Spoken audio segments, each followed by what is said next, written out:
having 4 international accreditations and recognitions.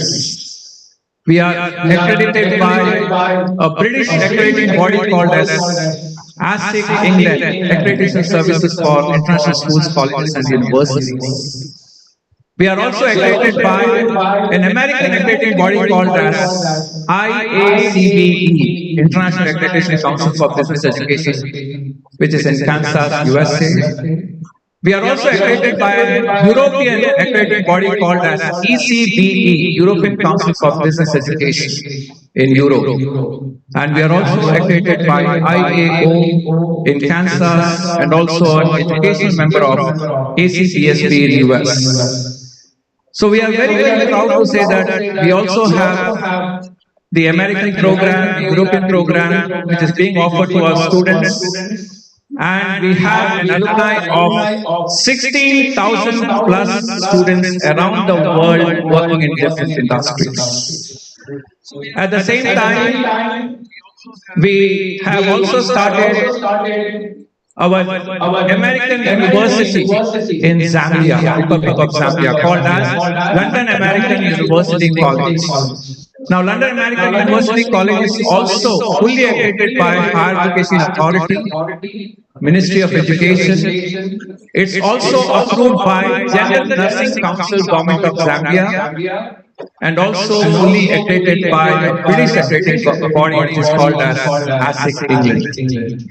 So we have some of the people online as well from Republic of Zambia who are witnessing this particular conference.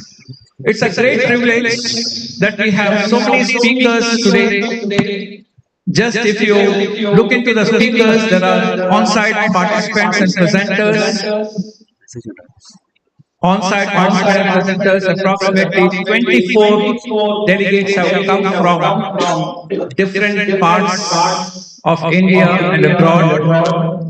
We have delegates come from Periyar University. We have delegates come from Saguntar Engineering College, Maharani Lakshmi Amani College for Women, School of Engineering from Amrita, Dhanalakshmi College, Adhyanaman College, Karpaga Vinayaka Medical College, etc.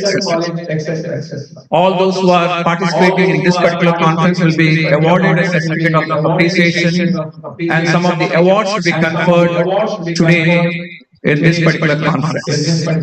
I'm very surprised to mention, I'm very happy to mention, in fact I can say that we have online presenters as well.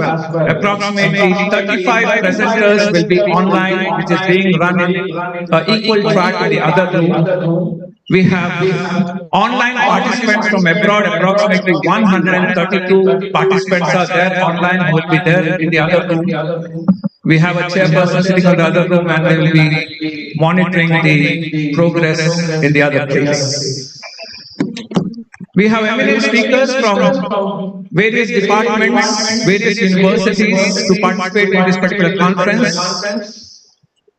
I am very pleased to mention that some of the papers which are presented in this particular conference will be published in Scopus and ABBC Index Journal.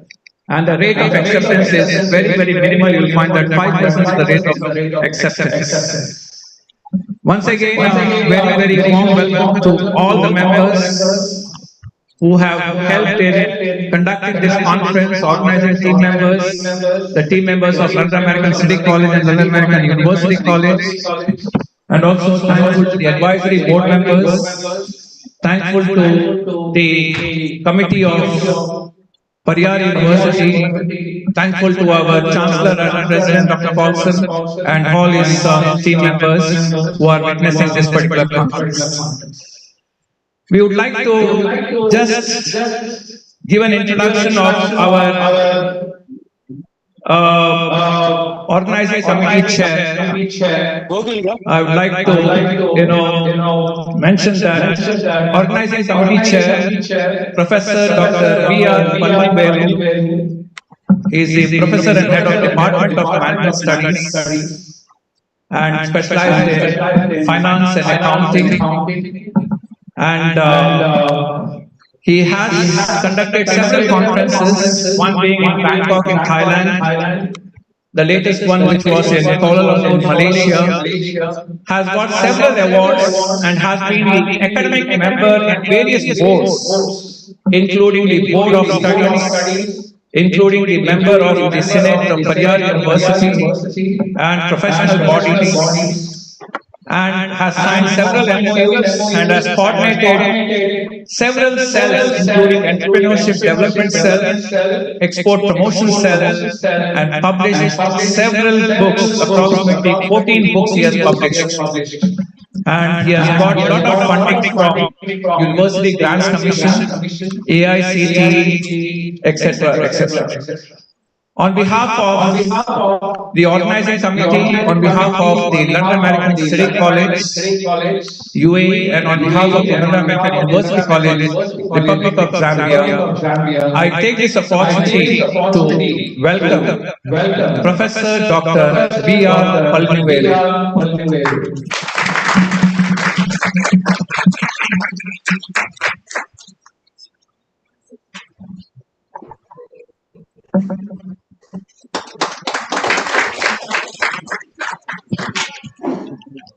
I would like to take this opportunity to introduce another great gentleman who has spent his full life for academics.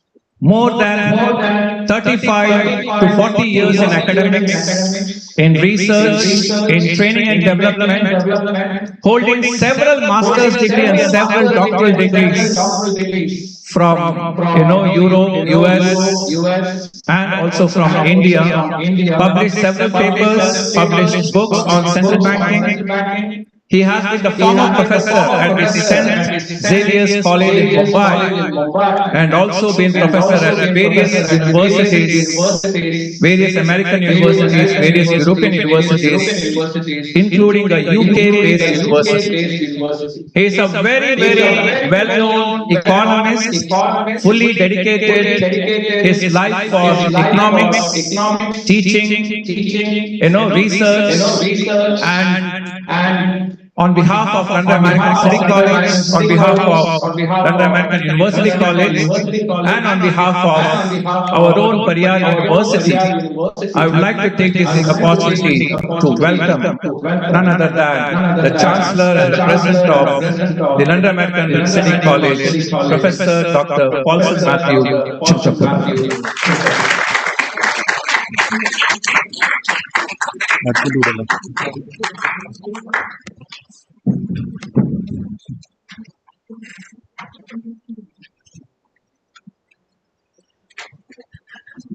I would also like to invite another great gentleman.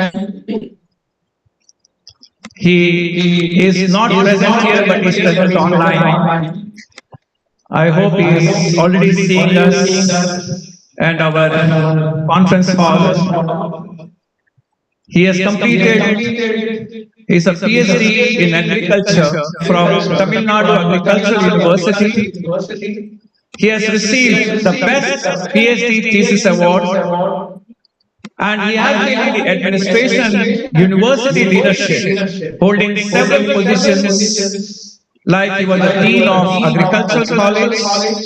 He served as an academic council member. He served as the Dean of Agriculture, Powai Engineering College, and currently he is the Vice Chancellor at the Pariyar University since 2021. He has taught several courses, approximately 25 courses for the undergraduate, and he has a lot of accomplishment in research and development. He has specialized in agricultural weather forecasting, crop simulation modeling, and climate change. He has also been involved in outreach, trained more than 700 agricultural officers, published around 45 research papers in peer-reviewed journals, with 19 abstracts in various publications. He has been awarded and given lots of awards. He has received lots of awards, including a Lifetime Achievement Award. So I take this opportunity to welcome the Vice Chancellor of Pariyar University, Salem, Professor Dr. R. Jagannathan. I request Dr. Palnivelu to accept a bouquet on behalf of the Vice Chancellor of Pariyar University. A big round of applause, please.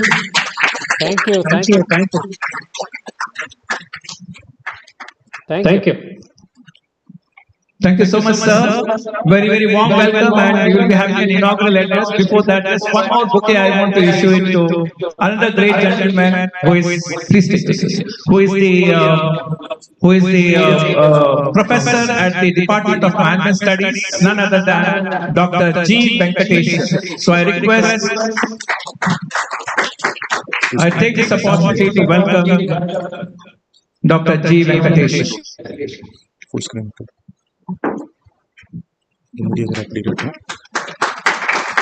A big round of applause, please. Thank you so much.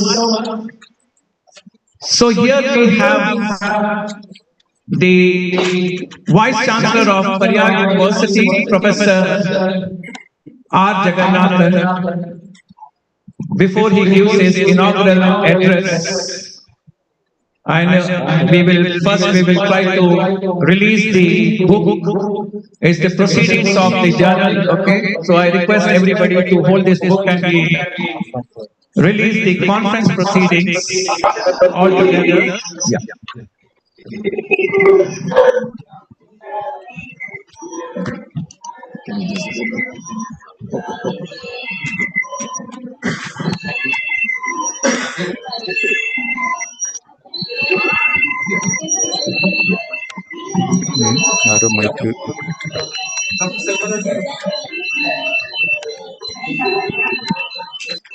You can also come for that.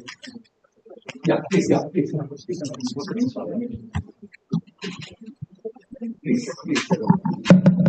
Okay, so we would like to release this 7th International Conference proceedings being released with an ISBN number 9788195114092 in collaboration with Pariyar University. A big round of applause for releasing this.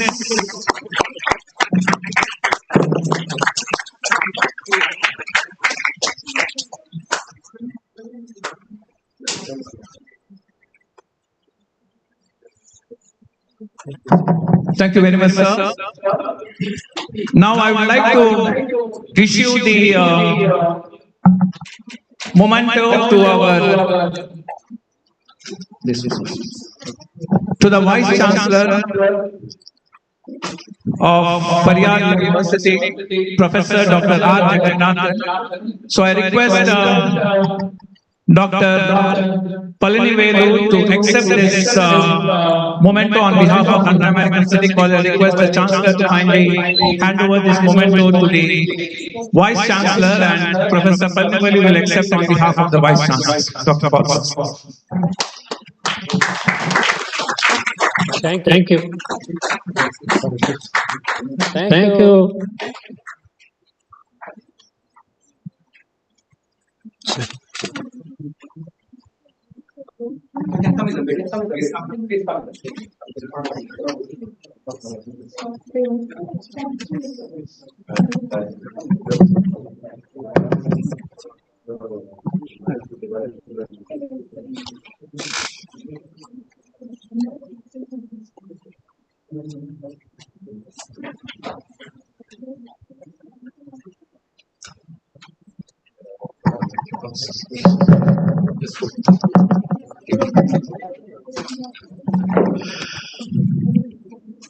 Now I would like to request our Vice Chancellor of Pariyar University, Professor R. Jagannathan, to kindly deliver an inaugural speech to all our dedicated audience. And we have audience from all over the different Emirates. We have people coming from Dubai, Sharjah, Fujairah, Ras Al Khaimah, Abu Dhabi, Ajman. So all the Emirates we have covered, almost 7 Emirates in the United Arab Emirates, all the way to Professor Dr. R. Jagannathan.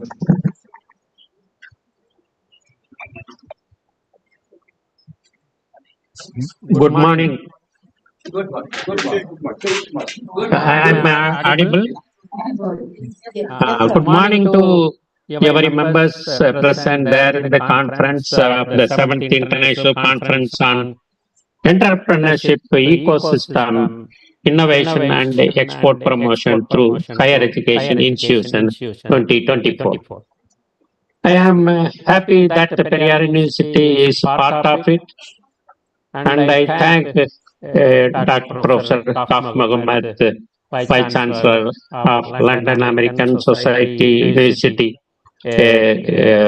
Zambia, and the Dean of London American City College of UAE.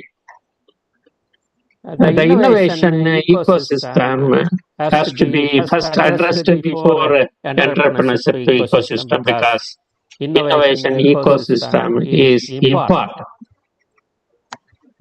Why I am telling that we need to provide the opportunity to the students, because the student lack skills, and only they are thinking of a job, not for planning to go for entrepreneurship, because there is actual social stigma of failure. I hope the students which are attending this conference, and also the faculty they are attending the conference, will help to move the startups or entrepreneurs with the startup ecosystem that is being handled in Indian condition. There are nearly 100 unicorn that That $1 $1 billion companies started in India after the India started Startup India mission from January 16, 2016, and through which the students get a lot of funding opportunities, and also they are able to get the individual state government funding, so that they are able to achieve what they want to become startup. For example, our Periyar University, we have a startup incubator system, and wherein we host nearly more than 36 incubators are available, in which 25 already graduated.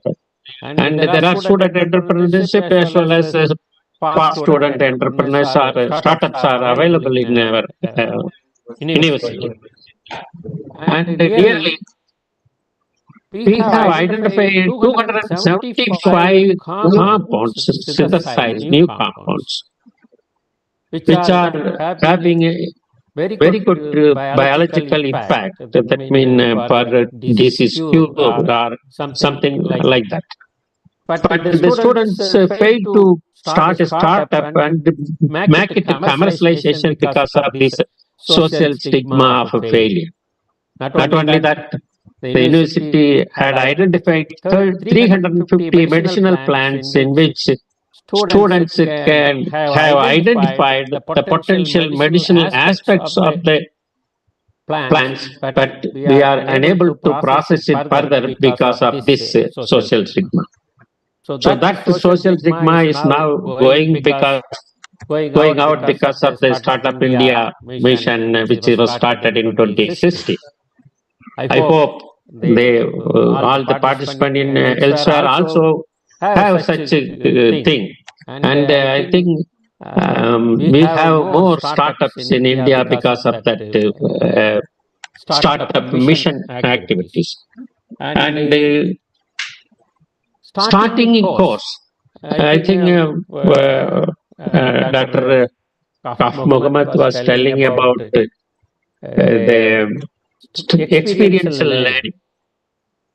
The experiential learning is a must for people to undergo a training in an industry. That means academia, industry collaboration is must.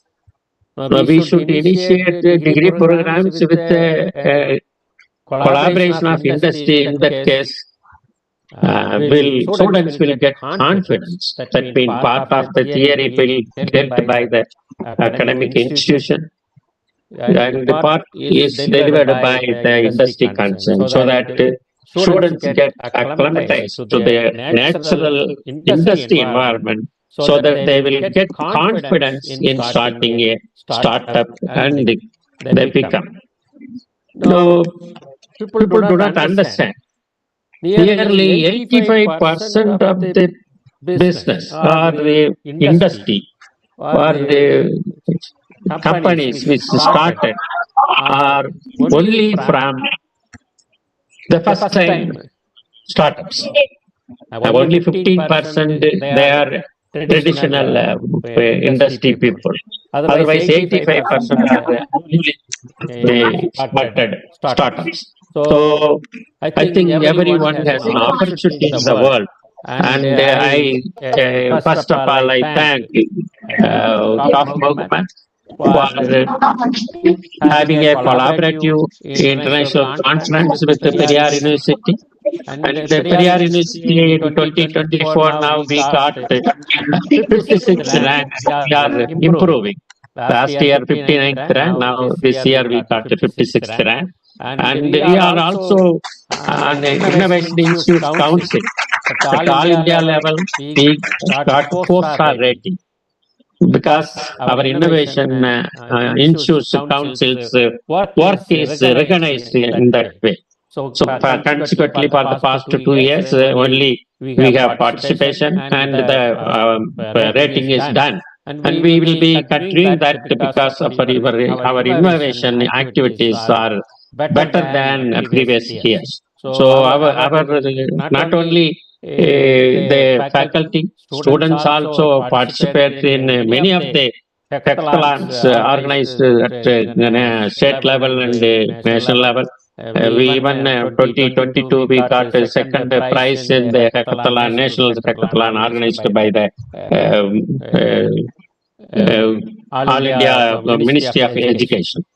And I hope this conference will pave way for more entrepreneur than what we plan.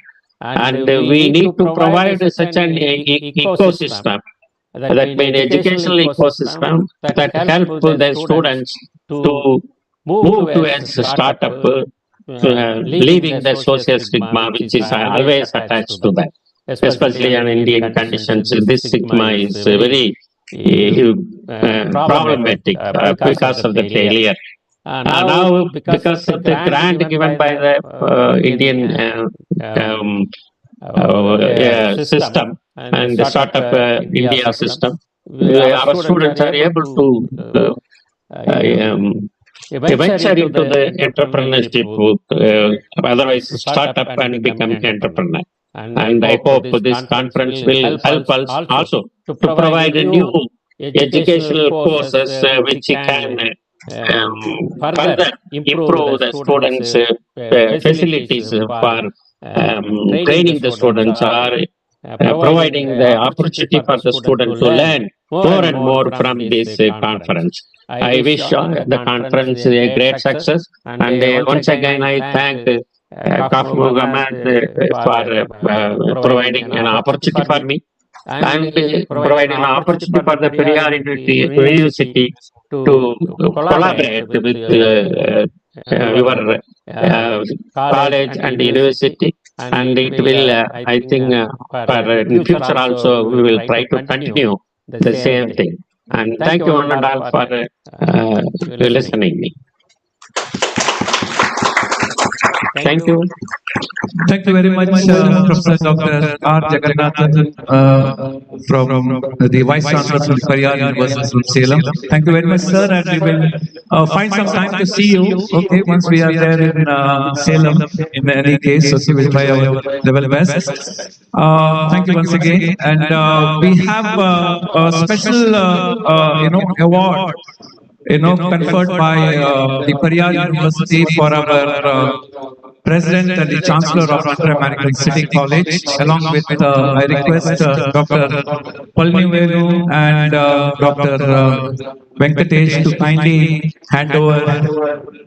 This is on behalf of the Periyar University. With that, I think they would like to put that a small garland of appreciation.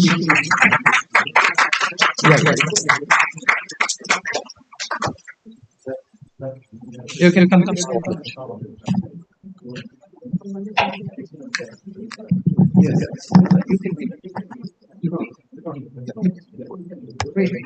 Just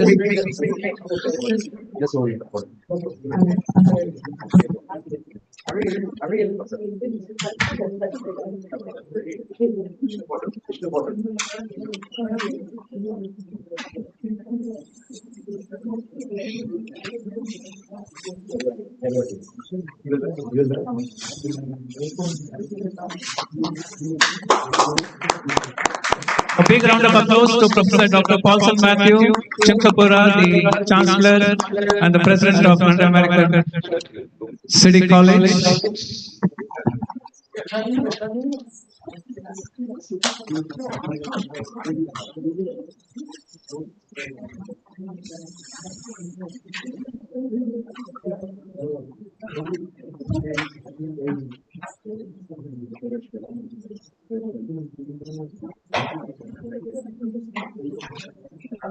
I request Professor Dr. Paulson Matthew Chinkapura to kindly address the gathering.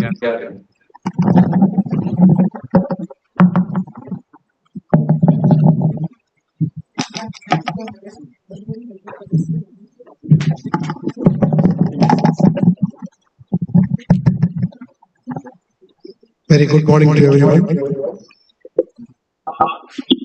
The Chief Patron, Professor Dr. R. Jagannathan, Vice Chancellor of Periyar University. Vice Chancellor of London American University and the Dean and Managing Director of City College. Dr. P. Vishwanathan Murthy, the Registrar of Periyar University. Dr. P.R. Palanivelu, Professor Head of Department of Management Studies, Periyar University, Salem. Dr. G. Venkatesh, Professor of Department of Management Studies of Periyar University. All my dear colleagues of London American City College, London American University College, all my support staff as well as my very dear students. So this conference organized by London American City College and Periyar University will definitely have immense benefit for the student community of our institution as well as the students of Periyar University. Because as some of the speakers, including Dr. Cobb, Professor Jagannathan, and all spoke, really the economic prosperity or the economic well-being of a nation depends on how well we promote entrepreneurship. The entrepreneur is the one who shows his business, the one who undertakes to pay for other factors of production, and the entrepreneur is the innovator.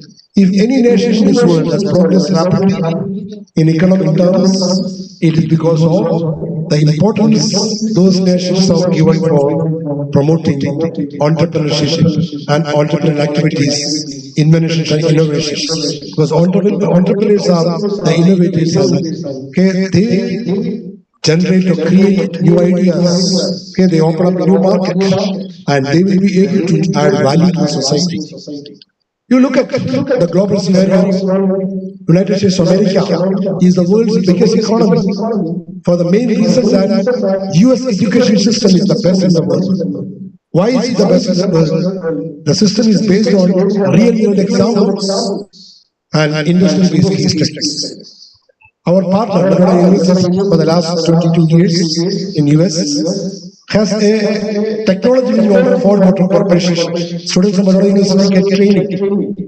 From the Ford's technology wing when they are doing their bachelor's degree there and the master's degree. So automatically once they finish their bachelor's or master's degree, they'll be absorbed by Ford Motor Corporation or General Motors Corporation in US itself.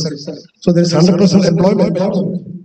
And again, you look at the growth of the economy. United States of America produces more than a quarter of the world income or world output. The world income today is $605 trillion US dollars, and US alone produces $28.8 trillion US dollars worth of output every year. How could it be possible? Because the American education system encourages entrepreneurship. The system is highly flexible and adaptable, and has changed according to the needs of the time. The American system, also improves students' or the graduates' communication skills.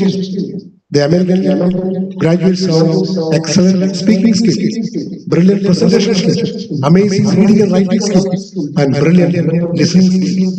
So they are able to develop all these skills because the education system encourages participation in various business activities when they are doing their course there.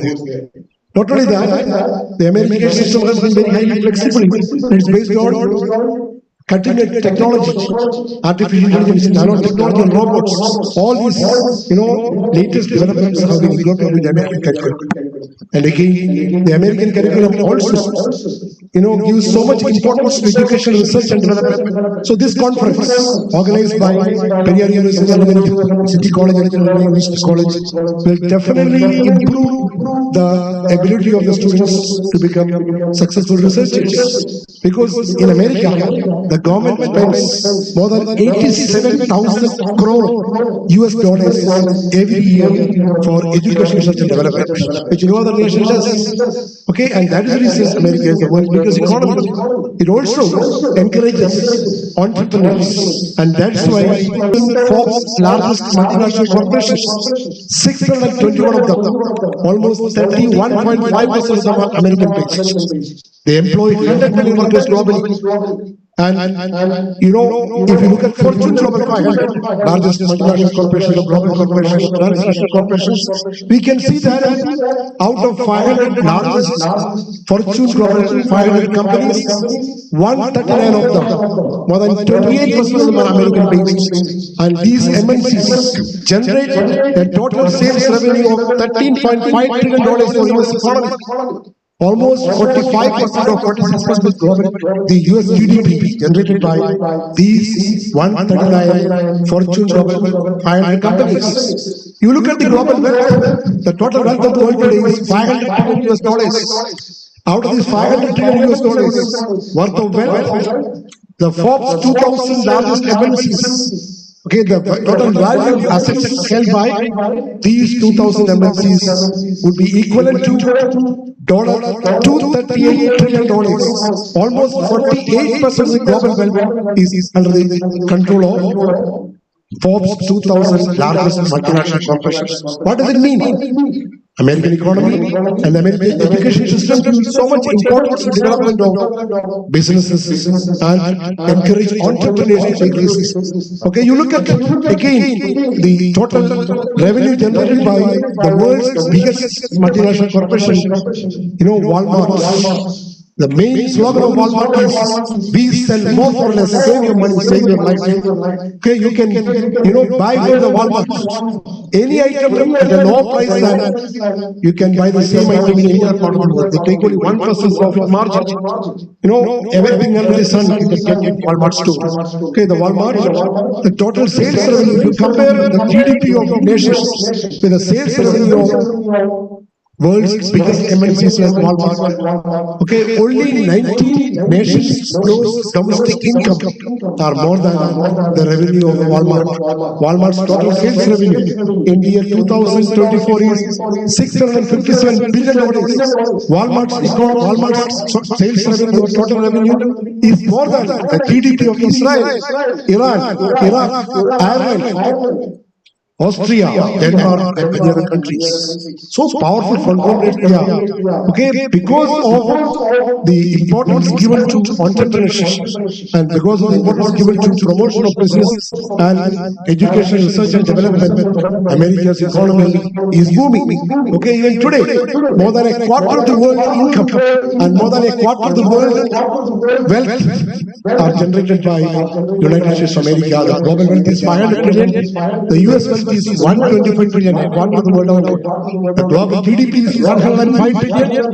The US GDP is 28.8 trillion US dollars. You look at China, a country from the Asian subcontinent, which was very poor, extremely poor. Okay, even poorer than India during the extreme communist regime of Zhou Enlai and Mao Zedong in 1940s and 50s. But today China is the world's second biggest economy. China also gives so much importance to education. Literacy rate is almost 98%. And they also encourage entrepreneurs and entrepreneurship. So education is clearly and directly linked with the business activities and entrepreneurship. Okay, look at India, a country which is the fifth biggest economy today, with a total GDP of $3,950 billion. India has also progressed by giving encouragement to entrepreneurs. The father of the Indian nation, Mahatma Gandhi, said, the salvation of India lies in its cottage industries.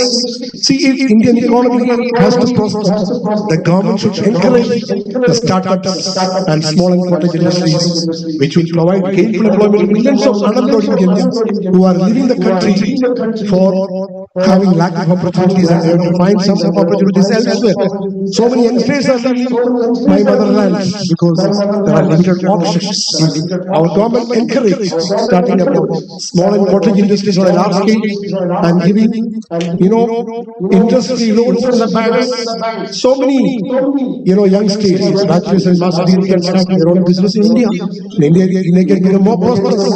Okay, remember, while the average income of an American is $80,000 US, the average income of an Indian is only $2,600 per year. Why?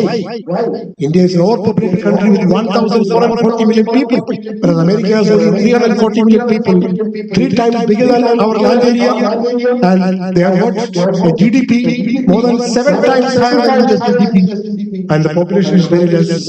So the average income of America is $80,000 US, whereas the average income of India is only $2,600 US. So we have to march forward.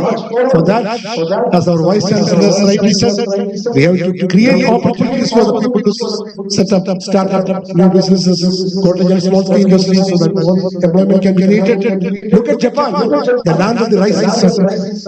After the 1945 Second World War, after bombing in Nagasaki and Hiroshima, Japan was totally devastated. Japanese people realized that through war nothing can be achieved. The world leaders remember that in a conflict nobody wins.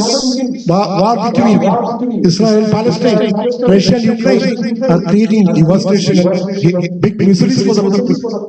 Tens of thousands of innocent people are killed and lots of resources are wasted. Thousands of people are homeless. All these things will create uncertainty in the world. Okay? Leaders, vision leaders will never go for war. And there should be global peace. Only love can bring people close to people, said Gandhiji. It is very true. Through hatred, by spreading false information, the world can achieve nothing. We have to promote, friendship, compassion, and love should be there in the society. The world will be a better and a peaceful place for people to live happily. Japanese economy, started growing from 1950s. Japan, which is only a small island country, 1/8 of India's size, only 4% of America's land area, smaller than the California state or the Banana state US. Okay, started growing from 1950s through exported growth. The topic of discussion today is export promotion. Japan was the first country in the world to achieve rapid economic progress through exported growth. Japan gave so much importance to export promotion measures, and their education system is very comprehensive and very standardized and highly quality oriented. So the Japanese economy started growing in the 1950s, 60s, and 70s. Japan was the world's fastest growing economy. Okay, growing at the rate of 10% in real GDP. And by 1995, Japan, which is only 4% of America's land area, 1/20th of America's land area, had a GDP of almost 5.5 trillion. It was almost 50% of America's GDP. Many economists and business experts predicted that Japan will surpass US as the world's biggest economy. Unfortunately, it did not happen. By 1995, Japan was the world's biggest producer of automobiles. Japanese Toyota was the leading producer of automobiles, the largest producer of watches, electronic goods, the country with the largest surplus in the financial sector, and the fastest growing economy. But unfortunately, because of certain imbalances, the Japanese economic system did not progress after 1995. In fact, today the GDP of Japan is only $4,200 billion, much less than the GDP it had in 1995. So for almost 20-25 years, Japanese economy was in recession, declining output, declining employment opportunities and all that, and there was deflation, prices were falling. They were charging the rate of interest, minus interest rate for loans and all that. So many things happened, but still, a small tiny country, an island country with so many natural calamities and tsunamis, Japan is still ahead of India. With a population of 124 million, Japan's GDP is $4,200 billion as against India's GDP of $3,950 billion. Japan has only 124 million people, whereas we have 1,440 million people, many of whom are talented, highly efficient, but lack of opportunities. So the entrepreneurship should be promoted in education institutions, and this conference will be an eye-opener, and it will throw light on how to promote entrepreneurship among students who are studying in universities, colleges, and I'm sure all our students and all participants will benefit from this conference and have a wonderful seminar, have a wonderful day.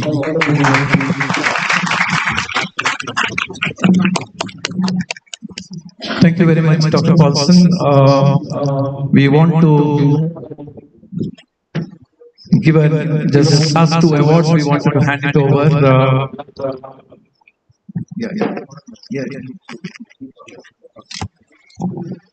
So we would like to honor our Registrar of Periyar University. I request Dr. G. Venkatesh to accept a memento award of appreciation for the Registrar of Periyar University on behalf of Inter-American City College.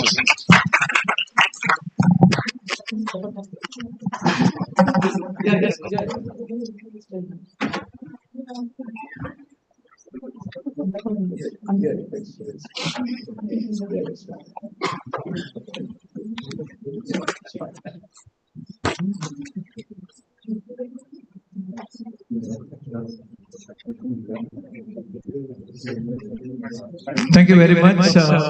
Just take this. Now we'd like to honor our organizing committee chairperson, Professor Dr. Palnivelu, the head of the Department of Management Studies, Periyar University. I request Dr. Paulson to kindly do this honor.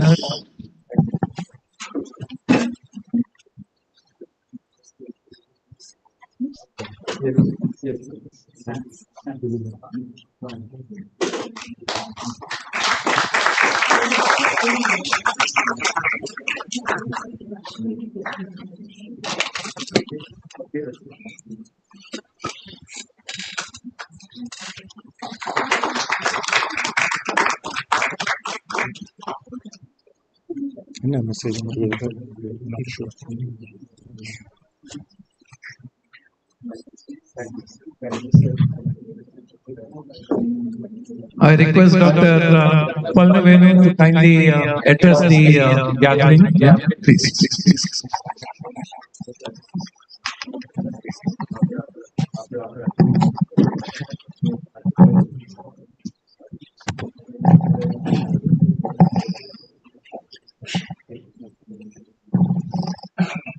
Good morning. Most respected Chancellor of the London American University College, Professor Dr. Paulson, Professor Dr. Mohammed, Vice Chancellor, London American City College. Vice Chancellor of Periyar University, Professor Dr. Jagannathan. Registrar of Periyar University, Dr. Viswanatha Murthy. And the faculty members of the Department of Management Studies at London American University College, London American City College, and the faculty members of the Department of Management Studies, Periyar University, faculty members of the departments of various institutions in all over the world and all over the students, research scholars of the various countries, students of Department of Management Studies at Periyar University, research scholars of Periyar University and the London American University College, participants from all over the world, participants from online and offline mode, and faculty members from all over the world, and faculty members come over here. Once again, very good morning to one and all.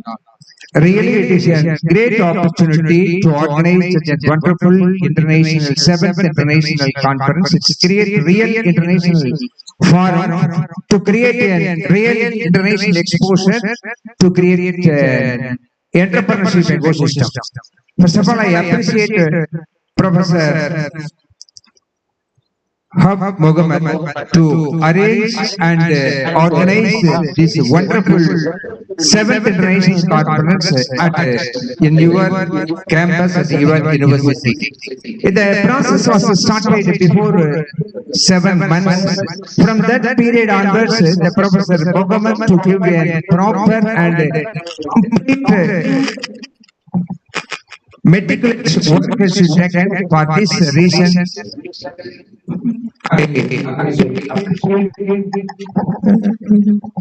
My wholehearted thanks to Professor because the both country, there is a Department of Management Studies at Periyar University and London American University College, to collaboratively organize is some difficult one, but in this meticulous work properly carried out by Professor Mohammed in this connection. Really appreciate your painstaking effort. Even though I sent the details, but you are accepted and you will meticulously finish this talk at the time. So for this reason, really appreciate your things. And Professor Paulson, that is a chancellor of this London American University College, is economist. It's a very clearly pointed out the world economy is a which country to give an importance for which country to give the importance for the entrepreneurship, which country to give the importance for the innovation, why it should be essential for the students community, how it should be needed for the higher education institution, how it should be impact the economic growth. He should be very clearly explained. I think previously one of the economists professor it is really appreciate your wonderful speech on this occasion. And really the title why we select entrepreneurship ecosystem and export to promotion through higher education institutions in the globalized environment. Professors, both professors to give an exemplary speech about the entrepreneurship, economic growth and innovation. The higher education institution is one sole responsibility for transforming, cultivating, changing the entire society and the country, developing the economic growth also. In this connection, we started from the higher education institution only. The students from the higher education institutions to take part of the entrepreneurial, innovation and export activities only, the country will achieve the self-sustainable and economic growth. The education institution is not only for producing the graduation. This is not enough for nowadays because the world economy is completely changed. It's a digitalized economy. In this connection, we face a lot of competition. Some of the countries only achieve the economic growth, some of the countries again to lead the world economy also. Each and every country they want to lead the world economy, that should be more important. Even though Professor Walson very clearly pointed out that American education system and economic system. In this connection, even now itself, today itself, America is leading the world economy. In this connection, each and want to lead in the world economy, means that should be possible only through the higher education institution, only should be possible from the students community of the. That's why we selected this type of the title entrepreneurship, the self-employment activities, innovation, differences in the students must be thinking. That should be converted to the reality. That should be to find out the market potential in the global world. In this connection, the World Trade Organization today, yesterday they launched a fund, $50 million for women entrepreneurship export fund. It should be all over the world. They should be promoting the women for entering into the export activities. They are ready to provide the liberal funding facilities. I think that October month is the last for setting a proposal and getting the fund for starting the export business specifically for the women. Nowadays, all over the world depend on the women and depend on the women development, women empowerment. Under the understanding of this concept only, the World Trade Organization is to be sanctioning this much of the fund for the women export entrepreneurship activities. In this connection, so many diplomatic personalities presenting their paper, the different type of the title, Professor Mohammed has to very clearly point out, paper received from the various parts of the country. In our side, so many participants is ready to present the paper in the online as well as an offline, and Professor Mohammed to be receiving number of papers, nearly 25 papers are received from the different part of the country. It should be discussed and it should be giving a clear what way the students, specifically from the students community, start to the entrepreneurship activities, innovation activities, and export activities. Because nowadays, environmental pollution to be dangerous to be the world economy. In this connection, how it should be converted into the product, how it should be converted to the reality, how it should be converted to the commercialization, that level the economy is to be developed. It should be more important. Professor Bolson very clearly pointed out the Japanese economy and the Japanese economic development. That is really a different issue. Should be, they are the time management, they are the quality product, anything means they are also achieved a lot. So in this connection, the world economy is to be taken to account for this conference for growth of the individual students from studying in the higher education institutions. In this connection, really appreciate the Vice Chancellor of this university and the Vice Chancellor of London American City College for such a wonderful activity. And at the same time, Professor Mohammed very clearly pointed out and give the brief introduction about myself and also about the Periyar University and also about the London American University College. Everything Professor is very clearly pointed out. Even though his explanation, I want to share some more information. The London American University College age is 24 years is very clearly pointed out. Even though this is 24 years, they achieved a lot. The same in the Periyar University is 27th year. In this 27th year, we are achieving the all over India rank, not for the world rank. India rank the 56th. The innovation rank is the 10th among all over India. Because in India, more than 150 years, 200 200 years age of the universities also functioning. Even though such a type of the institutions or university, we are achieving this type of the activities. And at the same time, I want to share one more another information.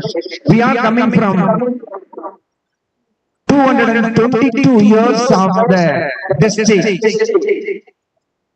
This is Salem district is the one of the first district in India, started from the British government in the year of 1792. Why I am informing this message to you means it is a family business establishments are available from the Salem to various parts of the world.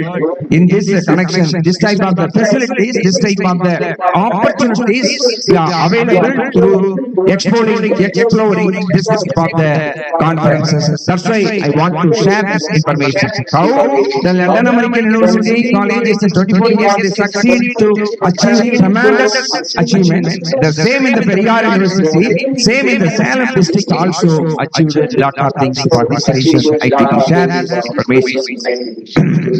Not for this seminar purpose. We want to associate in the long period to take into part of the students' community in the research, extension activities, entrepreneurial activities, export to promotion, in associate with the World Trade Organization, in export to promotion council, even the commodity board in this level, both the universities to be taking the collaboration activities. Then definitely we should be getting the benefit for the students' community and also benefit for both the countries. In this occasion, I want to share another good information. The bilateral agreement between the UAE government and the India government. For this purpose, 90% of the product exported from India to Dubai, customs duties are exempted by the government of India. Due to this reason only, exported is increased from India to Dubai. So, in this level, this should be sharing to the students and exploring to the students means getting the lot of benefit. So, this is it's really creating the mixes among the students that are very research scholars, including the faculty members who are working on the new area. From these solutions for the not only from the university department, or the departments of the modern education institution, concentrating for the university in any government technologies. Activities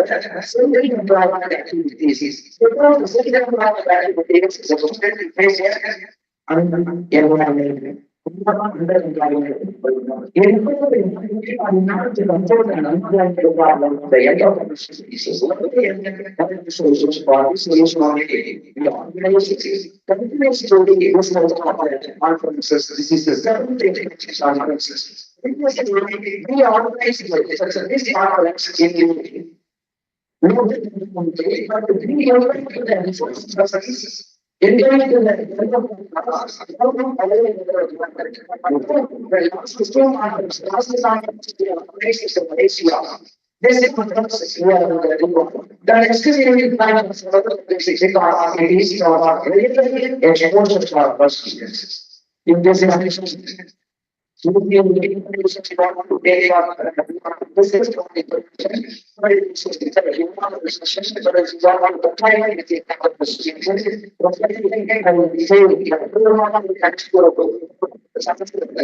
Now I invite Dr. Palmi Venu to honor Dr. Paul Mohammed, the Vice Chancellor of Latin American University College.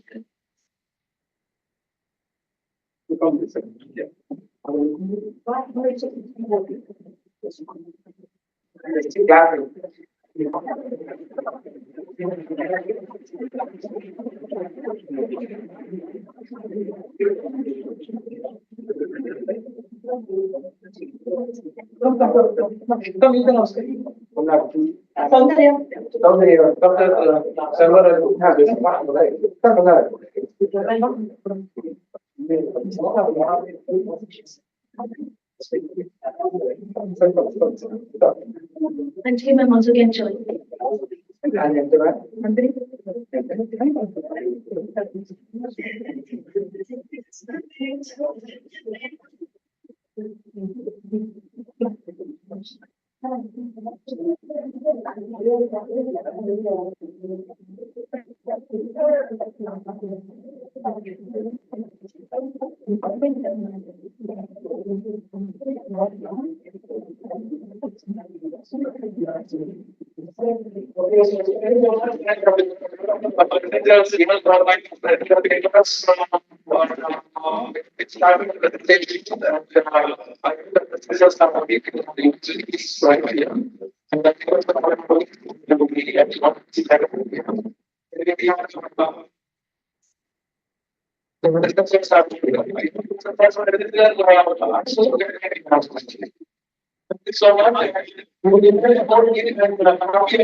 So I invite Dr. G. Venkateshwar, the Department of Financial Studies, Peria University, Salem, to do the first presentation. The title of the paper is Innovative Workforce Agility in Higher Education Institutions. I welcome you, sir.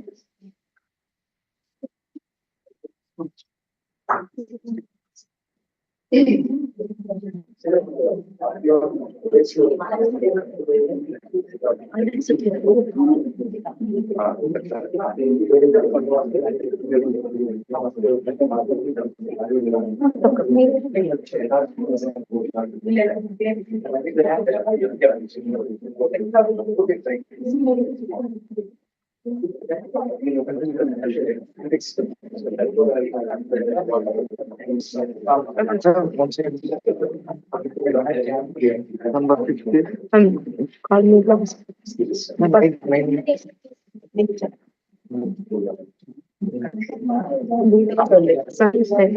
Calling is 15th. 13 minutes. 15. Call 13. Yeah. Madam, you are the chairperson. Online, one chairperson should be there. Online. Do you want me to arrange somebody? Okay, we'll make that.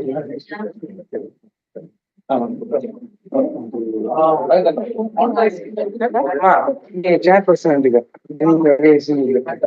Mechanism sir உங்களுக்கு present பண்ணிக்கலாம் அதுக்கப்புறம் நான் வந்துக்கிறேன் நீ மாத்திக்கணும்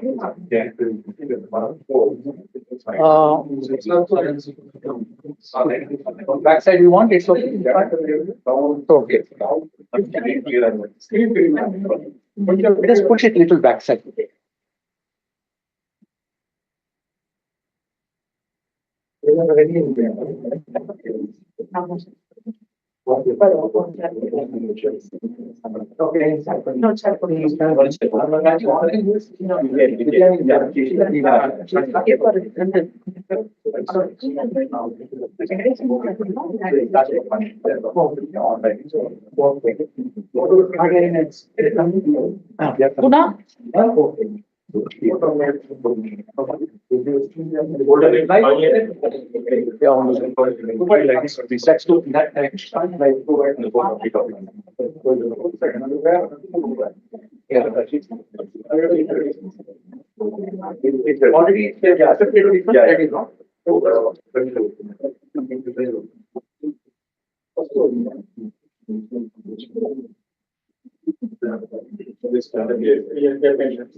Online they are doing it. Yeah, you all can sit. You announced, name you announced. And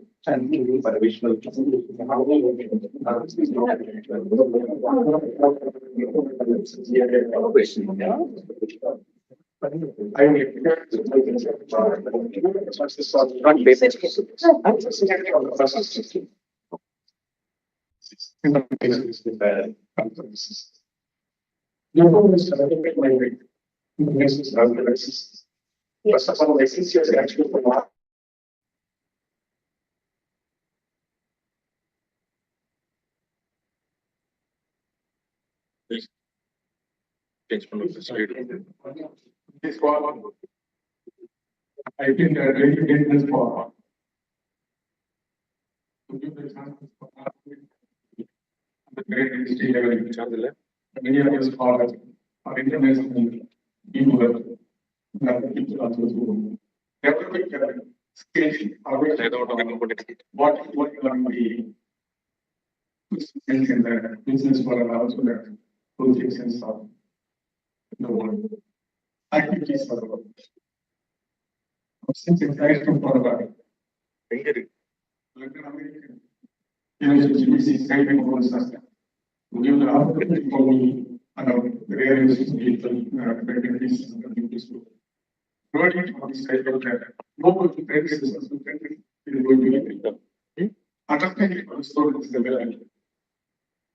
This important body is working for thinking for knowledge, accurate research, and the transfer of that of thought and activity. Also, this is for our Dr. Jagannathan sir, Vice from the Graduate Institute, to give me the chance for me to review the record. More was thanks to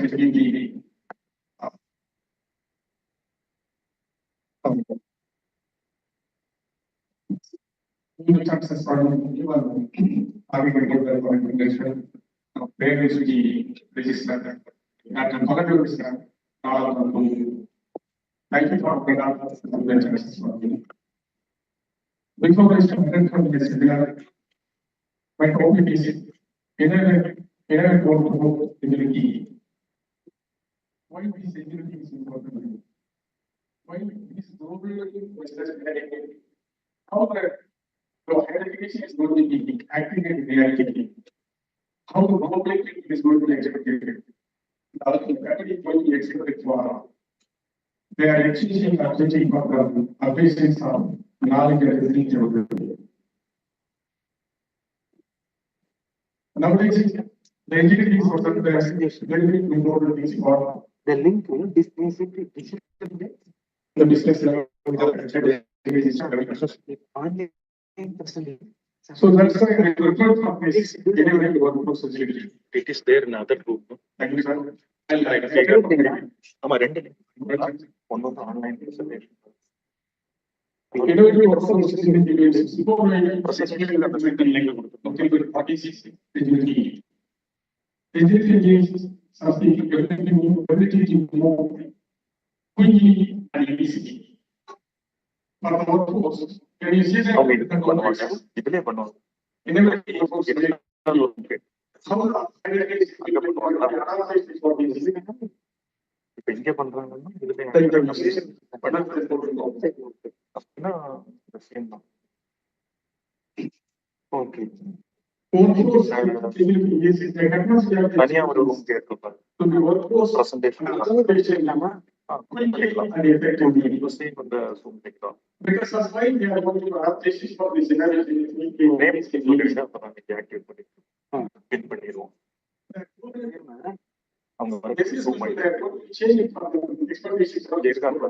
online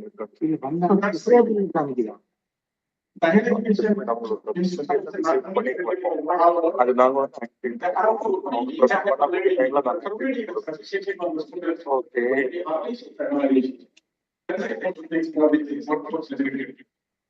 many of them universities facing a technological advancement, the evaluating the student creation, and the global technological science area. The executive report on the whole organ times, but it is the 100% necessary for we are going to be exchanging. That is the introduction of the ability. And also the higher education institution must have the need for exit workforce, remain the competitions and also to be other cases for hybrid learning models. Why the hybrid learning model is going to be important? Because at one point in time, the teaching methodology is going to be very simple. They are traditionally they are having for the teaching and the platform methodology. But now that's not possibility.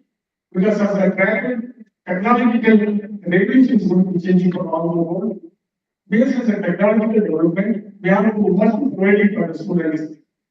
And as a guidance, they have to learn easily and quickly. And only we are going to be providing for the technology is going to be for the students. That's the concept of this workforce. And also the percentage is going to be achieved for the concept of workforce ability. The assessment of academic institutions. We are understanding that we providing for the providing for the training for the whatever the changes have to be and how they are going to be easily and quickly they have to learn for something about that. This is the important for the innovations. See the objectives. The many of objective is the enabler criteria and output and person is to be guided at workforce activities by higher education institution to be educated in the staff and the activity to regular basic of the skills and knowledge to be current with the trends of engaged industries. Why it is very important for updations of how and the capabilities, the regularly updations. I mentioned that because of already I mentioned that global industry people in their expectations will be changing. Now, for the USA or in the European countries, they are expecting for the students' knowledge because they are going to be looking for the students. They are looking for many different type of knowledge. Most of the time they are only adding their interview or something like that. Now they are connecting for the online interview, written test, or something about that. They are totally continuing of this type of knowledge that is they are going to be reading everything. That's why providing the teaching technology for the staff, they are much to be updated. That's the concept of this about generating. And regularly you want to updations of the knowledge development. That is very important. To know the integrated emerging for the technology and integration, the productivity system is going to be changing because of why this is the productivity system is going to be changing. Means I already mentioned that the technology is going to be changing, like artificial intelligence and other innovations. Based on that, things as a faculty, he very easily is going to be learning, not only they are going to be growing their teaching for the students. That's why I mentioned here, but after the regulation, the options of including hybrid means one more knowledge, not only for the teaching technology. Nowadays, many of the education institutions, they are expecting for hybrid knowledge means one more, not only for teaching, and also they are expecting for like online teaching technology to and other things. Some of 50% only they are expecting for the teaching. The remaining 50% is like 100 is like similar business in conference, regulation, the publication sector. This kind of the person is growing, academics is growing for the direct people. So that's why they are need for hybrid knowledge for the staff. Hybrid means I mentioned that multi-level knowledge is going to be needed for the faculty. That only the global combination is going to be very easy. Anything that happens in our patients problem, there's no problems. That's right.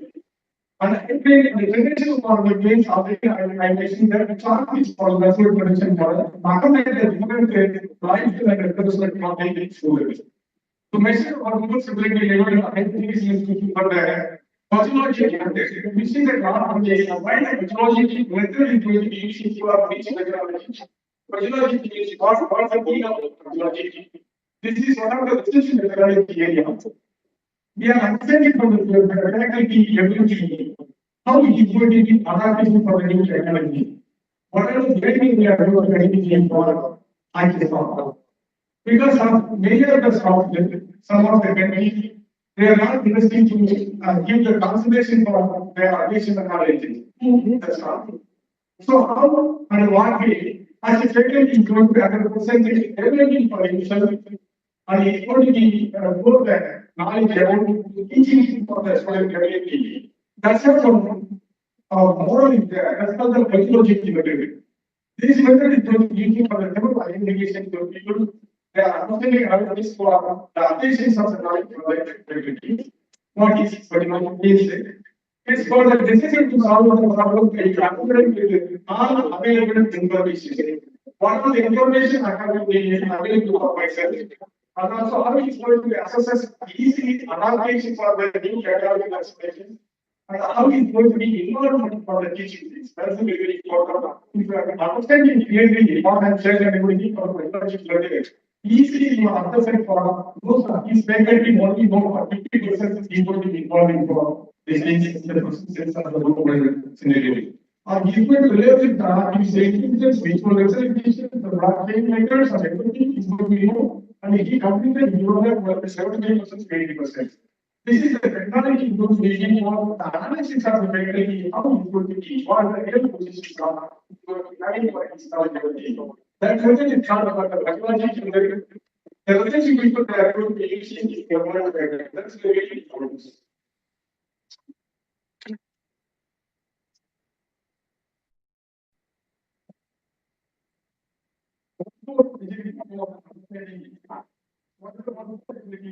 Understanding for and reality. The workforce agility refers to the ability for institutions to start to adapt changes for their needs environment. After that, the activity changing from the technological engagement, how the soft is going to be easily in person and to features. It means the technological changes means how it's going to be adaptations, whether it's going to be adaptation or not. So many of them they are not different based on the technological changes. And also some several different technologies, I will mention one by one. Including for the evidence of the new learning methodology, integrated technology, and collaborative academics and academic roles. This is also for how the workforce is going to be adaptation for the things. And all the other thing is all the component of agility. It's a collective means how they are going to be adaptation for the changes for particular ability. The function of the decision making purpose as a management is going to be providing for all the facilities who is going to be ready for changing. The continuous learning means not 1 day or 1 year or 1 month or 1 year. The data is going to be continuously evaluated. That's what is going to be providing from the teaching methodology, what the global thing is going to be expected for the companies and other things also. Here, see that I mentioned earlier for innovative teaching methodology, agility of innovation. Apart from that, what are the agility thing is going to have? Mental agility, how it's going to be changing for mentally, and the people agility, changing adaptations, and the research agility, self-awareness agility, and also daily agility in the actions, to be creating agility, cultural agility, and emotional agility. These agilities is going to be providing for not only for the education level. If you want to know that everything, that is several different multi-dimensional area we are going to understand for this agility. Yes, current trends are the education. What the current trends for agility is going to be? And also, apart from the agility, what is the current trend is going to be understanding for here? For digital transformation, it's one of the very big things for the higher education. They are certain the sufficient digital system, like artificial intelligence, virtual reality, and the blockchain. These are also for the latest trend of the higher education. Based on these things, how the old model is going to be changing towards to providing the teaching technology effectively. But the support of the necessity for education to solve the learning that in-person and online learning. So that's the important thing. In-person needs online classroom teaching technology. Apart from that, one more thing is that that's called the online learning. If you are provided for the online teaching technology, you want to know that everything is associated. Technological is very important. So if you want to provide the quality of the teaching, you can 100% you relate for this kind of high-level training models. This is only for leading for us to have a integrity. So the applications for everything and is going to be ready for to create the teaching methodology to provide the teaching everything for as the students community sufficient 100% regularly. So this industrial requirement also to be needed for the several things as we can see there, like this is for life learning model. Workforce agility means not for 1 day. It's not that the process is going to be continuously. That's very important. So multi-layered challenges means not working for one problem, they are going to be concentrated. So several things, the higher education and education is going to be concentrated. That's very important.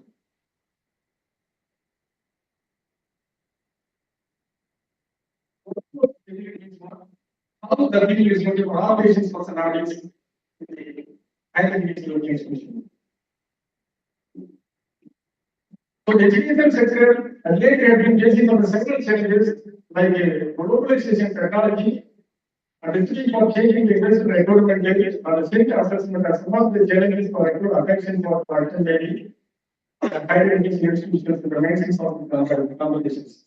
I already mentioned that not only possibility in the traditional teaching methodology we are going to be growing for the students. The globally, the competition is going to be globally. What teaching methodology is going to be using for an area, the same technology is going to be using for like UAE and other European countries, African countries and USA also. our behavioral generally who have the applications of the knowledge for in India, they are continuously showing for USA also. They are teaching the colleges. The several Indian people they are going to be having the very professors are teaching people in the USA also. Why I am talking about that? Because of the as a hard work of the Indians, they are going to be easily learning for the what is going on presently and how we are going to be changing and modesty of our behavior is going to be changing for their adaptations for the new BB. And also, technology research is changing industrial environment. Changing industrial environment means I already mentioned that. Once upon a time, after 20 years or 50 years back, the industrial exploitation is going to be very obvious in the world. Now, if you want to get the revenue MNC things, you can applications for the knowledge. They are asking for developing the dimensional knowledge for the students. Body language, personal patience, speaking methodology, and also mission changes, and how they are doing the accommodations for the personal education and also the technical sense, the psychological proposing for the students, how they are going to be acting and adapting for the particular situations. This is the very challenges for nowadays is there any industry is going to be expertise. So that's why we are looking for as a students the recruitment is going to be changing. Based on the students recruitment, as a faculty you want to really give a this is very important for communication and listening. The workforce ability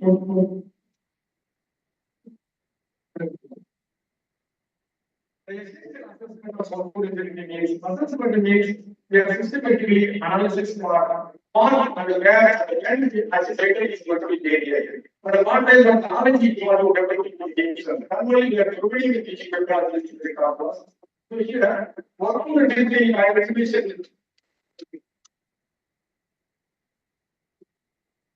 Yes, to measure the workforce ability, this is taken as a empirical models of the tools like methodology method I already mentioned that, which assess adaptability and flexibility. Methodology is adaptability and flexibility as a secretary.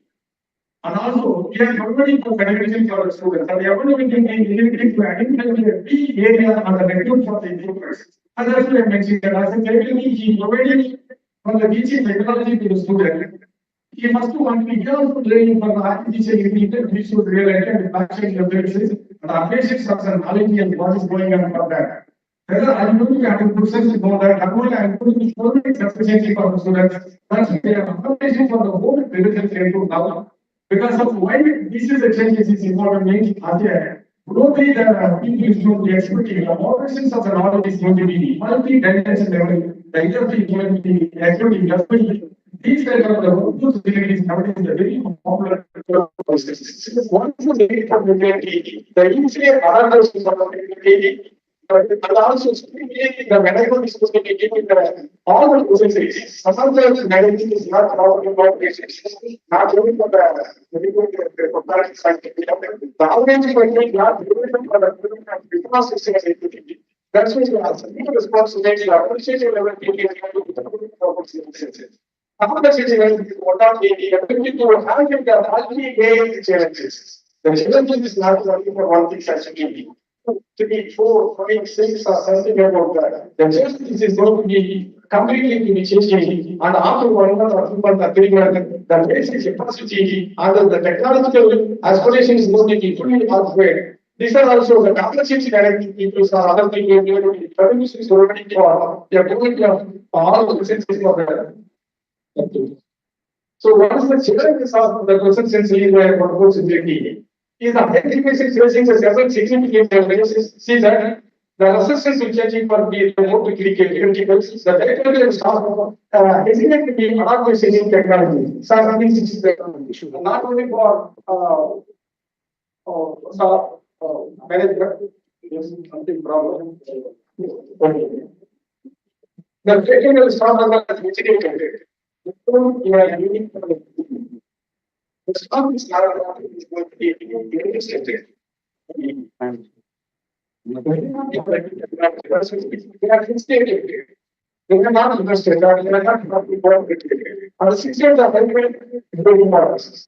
How do we think we have multi-level knowledge like this? And largely people are in the system of the media more typically because of some of the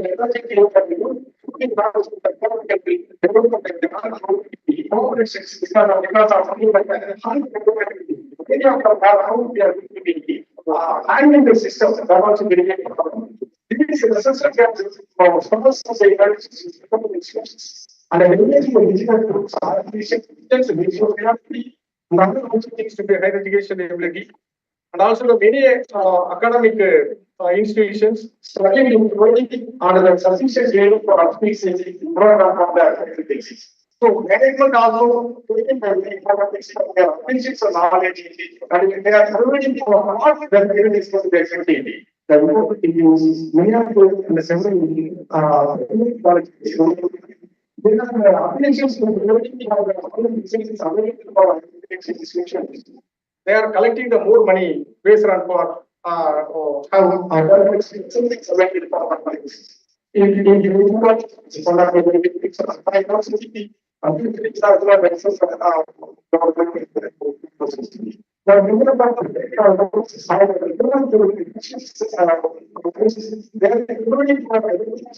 sufficiently for the knowledge and developing. Ultimately, they are collecting the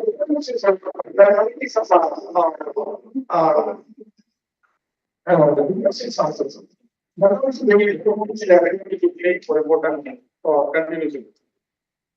Yes, last one is just how it's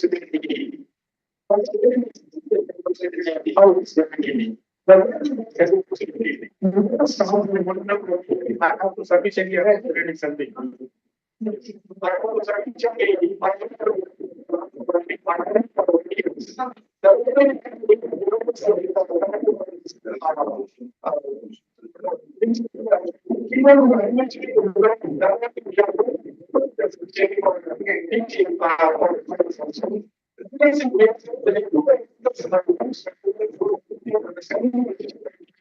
Also, they are these conclusions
Thank you very much.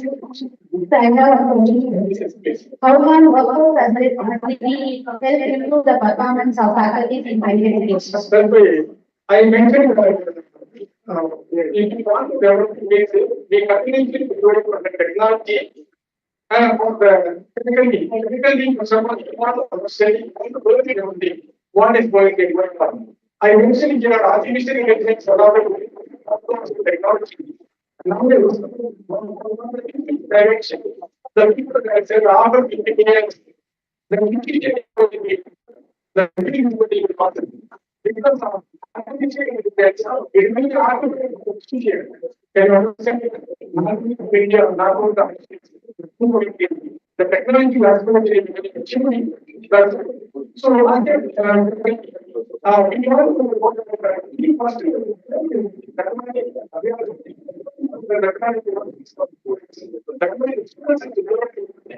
that's what the applications of things.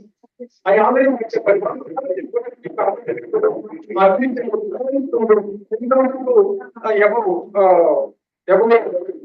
so when I study we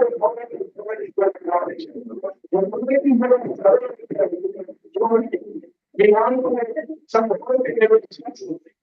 and also we have children certificates of some technological changes. So these are the things I can things and talking about teaching student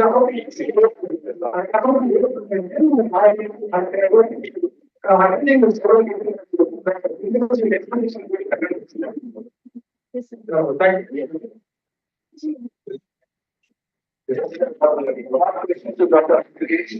Thank you so much, all the students, our guests, lot of here. And it was a wonderful presentation.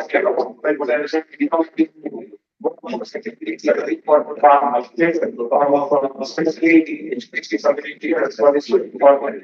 And you spoke about the family side. What about the student side? I mean, how do you feel, that students are also adapting to the new technology because what happens? We have changed the evening hours. We use Google Meet platform, we use Teams platform, we also use Blackboard platform, Sometimes we use Zoom as well.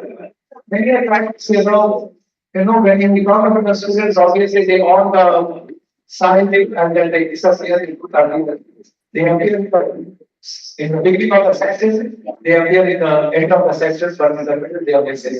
So what do you think? What is the opinion? How do we improve the student ability to adapt flexibility technology? So I am explaining when it was allowing for the repeat direction.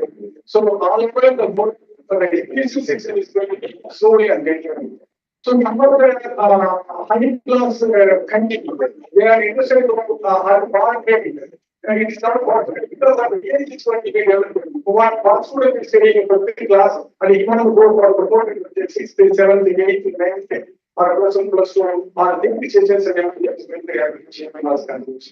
So at least we have to, and what way we are going to be solving the current deficit. Because of all the other universities, finally they are going to be studying there. And they are not looking for operations and everything. But the education, they also have basic, there are several problems. Not only administration, agriculture, other things also, they are providing information. When we got possibility, why teaching online. That time you get a data that teachers is going to be studying, then how they going to be handling online. You are saying your other persons are there, things are these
components. The first one is raise awareness and understanding of gender issues. Second one, it helps make government accountable for their budgetary and their policies, which relates to the gender equality. And third one, it helps to bring changes and redefine the government budgets and policies, which helps to promote the gender equality. This is the gender budgeting in India framework. In 2001, the National Policy of Empowerment of Women helps to address the discrimination against the women across all the sectors. We have an education, health, transport, tourist, every sectors which helps to address the discriminations happening against women employees.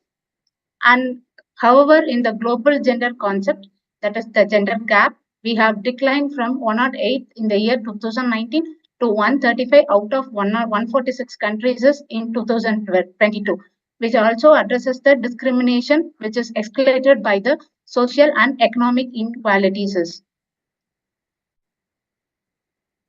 These are the various schemes which is adopted by Government of India, which goes from the year 2014 to 2021.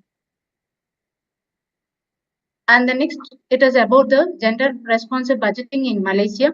So it was adopted by MWFCD. They have identified various strategies and they have ranked 112th in 2001 with the index score of 0.68. And however, in Malaysia's gender gap index, they have significantly improved their performance according to the statistics of Government Malaysia, mainly in the stream of women empowerment in selected domains. And this is the gender gap index scores, which goes from the year 2018 to 2020. And we have framed 4 sub-indexes like educational attainment, health and survival, political empowerment, and MGGI score. We have a various score and we have described in this according to the each year. And the upcoming research methodology slides will be explained by my team member, Dr. S. Mohan Raju. I'll hand over the session. Thank you.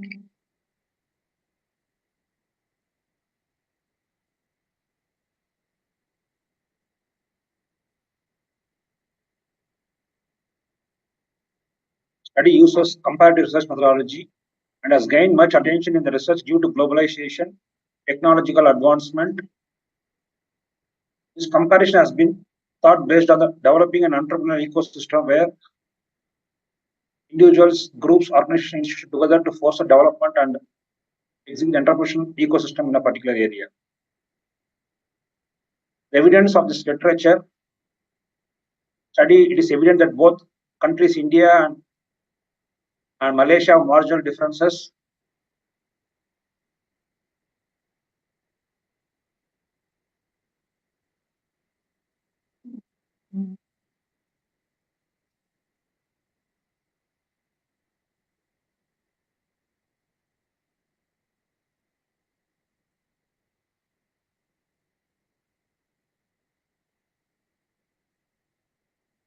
Comparing the evidence of literature discussed in this study, it is evident that both countries, India and Malaysia, has marginal differences in its gender gaps with respect to the 4 sub-index formulated by the World Economic Forum's Global Gender Gap Index. From the chart, you can see that there are 4 sub-index variables have been taken: economic participation and opportunity, educational attainment, health and survival, and political empowerment. In comparing the global gender gap sources of India and Malaysia, it is evident that Malaysia generally performs slightly better expected in the political empowerment sub-index. This difference may be influenced by factors such as population size and government policies. Both countries show positive trends in education attainment and health and survival sub-index scores, with Malaysia's GGP rank improving from 112 in 2021 to 103 in 2022. The analysis reveals similarities in gender gap scores, but India's extensive range of government and NGO initiatives aimed at gender equality stands out. Despite its status as a developing country, India shows impressive growth in its gender gap index. In contrast, while Malaysia as a developed nation maintains a steady ranking, its marginal growth in the CGI score indicates a lack of significant advancement. Several factors contribute to the different gender gap index scores between the two countries, there are 4 factors taken: ethnic diversity, wage equality, gender budgeting, and labor force participation rates. To effectively address gender gap inequalities, stakeholders in both countries should consider these factors while designing and implementing gender responsive budgeting strategies. In this study, an attempt has been made to compare the global responsive budgeting process and strategies adopted in 2 Asian countries, India and Malaysia. The 4 main variables that were taken for analyzing this comparative study based on the World Economic Forum. The 4 variables are economic participation and opportunity, education attainment, health and survival, political empowerment were compared between the 2 countries, and the result shows similarities in terms of its gender gap scores. However, India's achievement with respect to minimizing the gender gaps is evident from the large number of schemes that has been initiated both by the government and NGOs. Although Malaysia has also initiatives taken for gender equality is not evident as much that is seen in India through various schemes. Further, India is considered as a developing country, and despite its huge population, the global gender gap index seems still impressive. Whereas Malaysia as a developed nation shows a steady movement in the global gender gap ranking, but still remains no record of substantial growth in the gender gap index score. Therefore, in order to enhance both the country's overall gender gap index rank and its gender gap index score, it is high time for the Malaysian government to consider implementing additional gender specific schemes to promote GRP for providing entrepreneurial ecosystem. Thank you.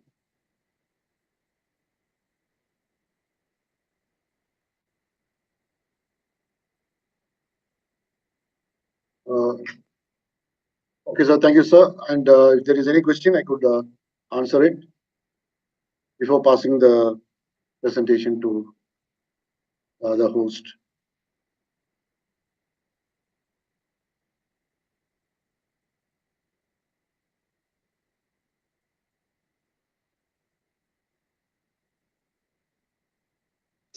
Yeah, CEO on Zoom, and we appreciate your presence here.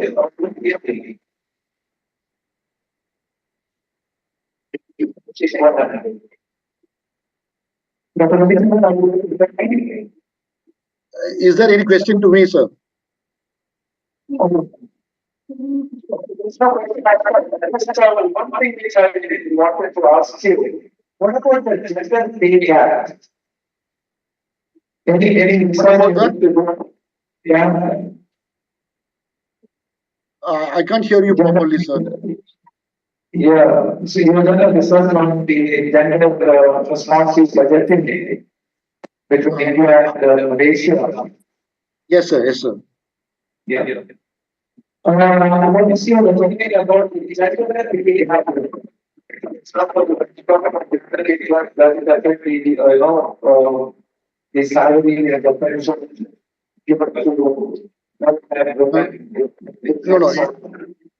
So your voice is breaking, so I'll be happy if you can type it in the chat box.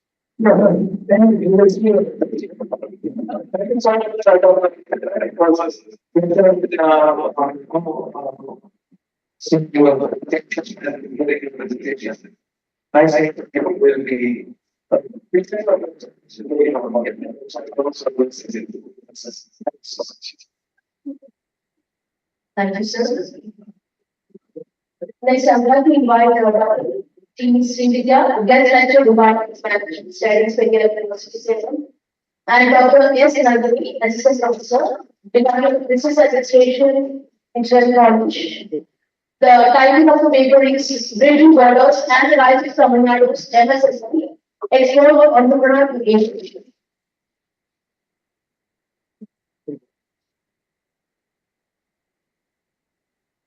Good morning, everyone. Satya. Thank you for attending this opportunity, sir. And Dr. Srividya, the Inspector and Department of Management, Studies, University Study. My topic is Bridging Borders and the Rise of Tamil Nadu MSSP Export Intelligence in the last year. Introduction of the study. MSMEs play a vital role in Tamil Nadu economy, contributing significantly to environmental and industrial production, medical sector, patient and leisure and also private agriculture. MSMEs by export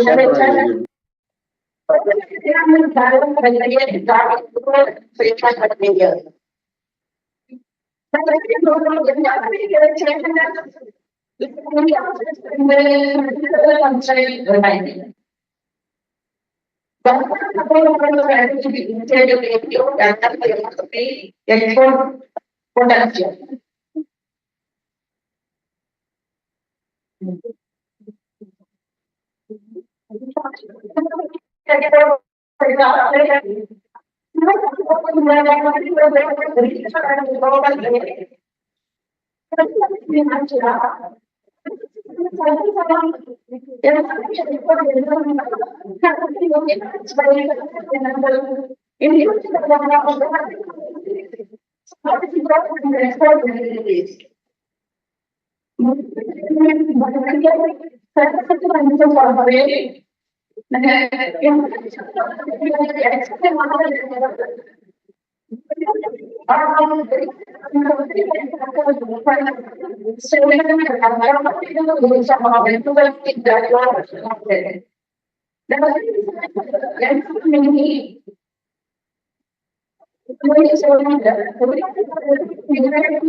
Next.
Next, research activity.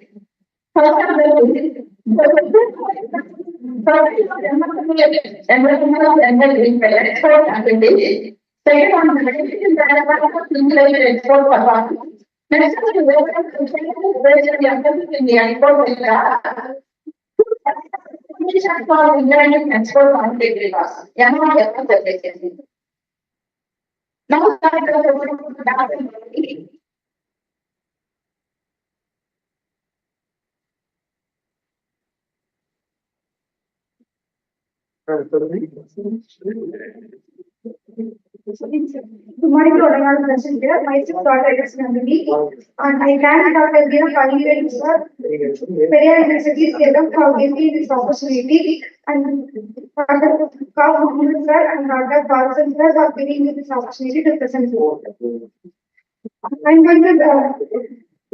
I'm going to explain a mixed method approach. The method is part of the study. Here we choose mixed method approach for the study. Both quantitative and qualitative method have been adopted for the study.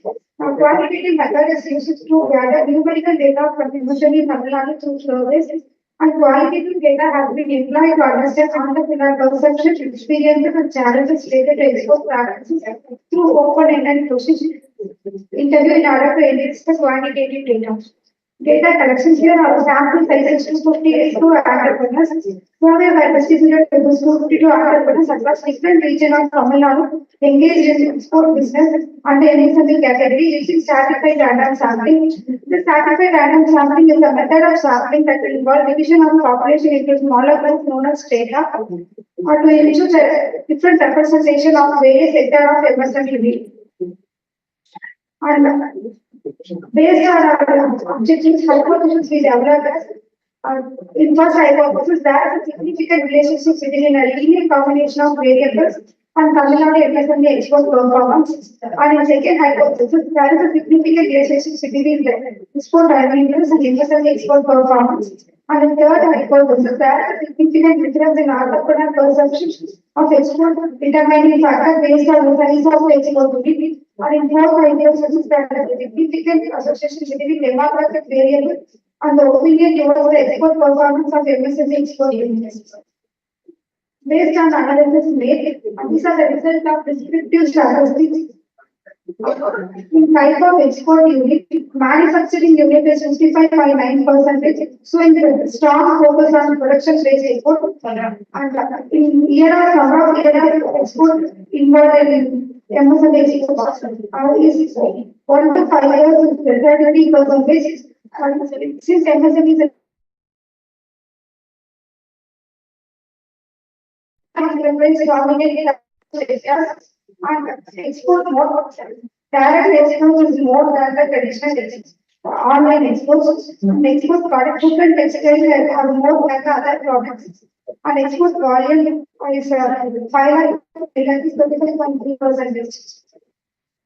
And based on the data collected, these are another analysis we made in this study. Multiple regression.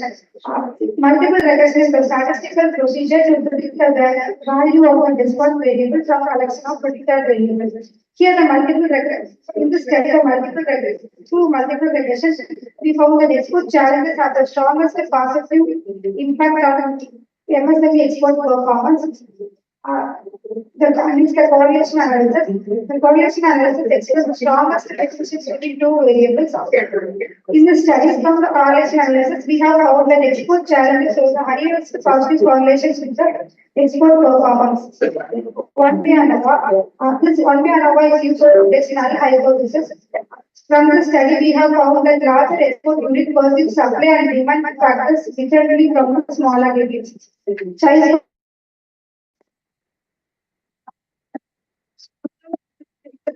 In this study, we have found that export performance is significantly associated with the size of the export unit. From the above results from various analysis, it is concluded that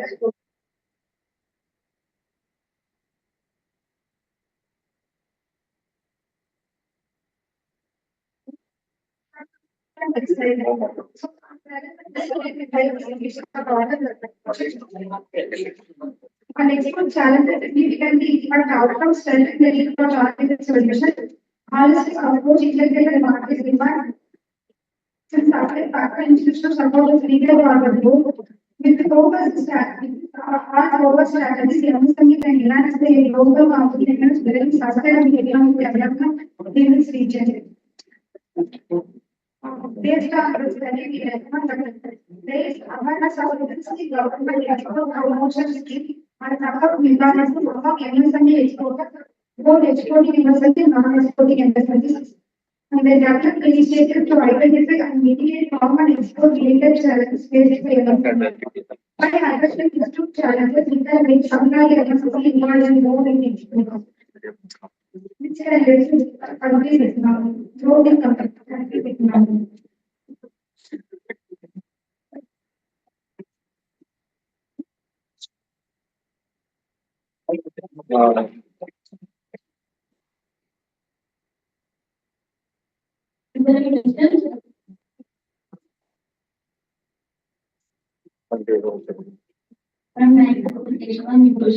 So what challenges to Tamil Nadu MSME export face very exciting market innovation.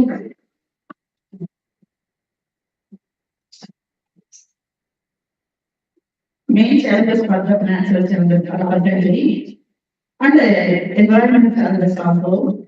Okay. The raising awareness of existing government export promotion schemes and support for the mechanism of the MSME. Our government provide more financial support and environment support, help to MSME entrepreneurs. Finally, our government develop on the economy. Thank you for proposing.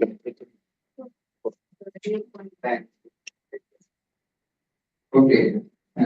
Questions for our team members. Questions we expect the questions from other from UAE, from other countries. It is always it is getting a learning experience.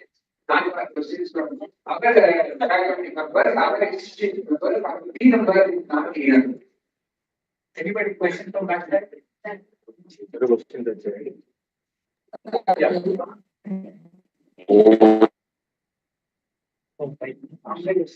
Yeah.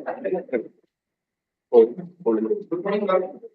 Good morning. Ma'am, I have a question to ask. Ma'am, will there be in future will there be more export and import industries in Tamil Nadu? And what are the technologies will be used to filter industry, ma'am? And will there be job opportunities in export and import industries for extras? More export will give more job opportunities. Now the government implementing a bill and they will show it's very important export in experience. MSME exporter will be increased only. We are exporting more. That's why we are getting this specific topic for the research. Okay. Our Indian economy now developed. So more entrepreneurs are encouraged to our Indian government. Then only the export also increase. That's why we consider.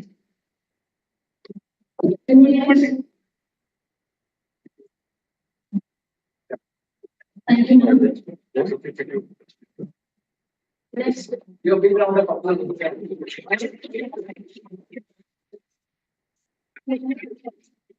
Now, thank you our guide and also our department head professor, Dr. B. R. Palmini.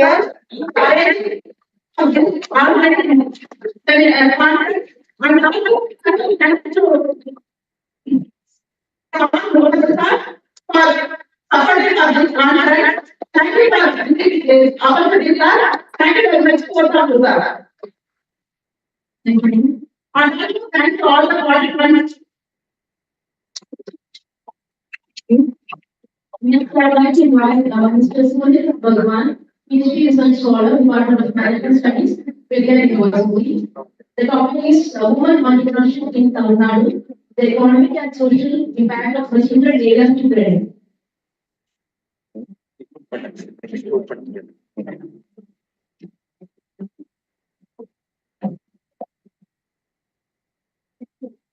Good afternoon to everyone. My name is Sunil Bhagwan. I'm a research scholar with Kerala University, and I also work for IBM. I have overall 16 years of experience. So today I would firstly like to start by thanking my Mr. Dr. Palmini for giving me this opportunity to start and present in front of you. I would also like to thank So today I'm presenting the topic on entrepreneurship in Tamil Nadu and the impact it's got on access to credit.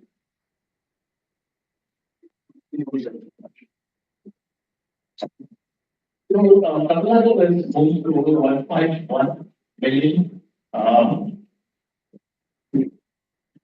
Sorry.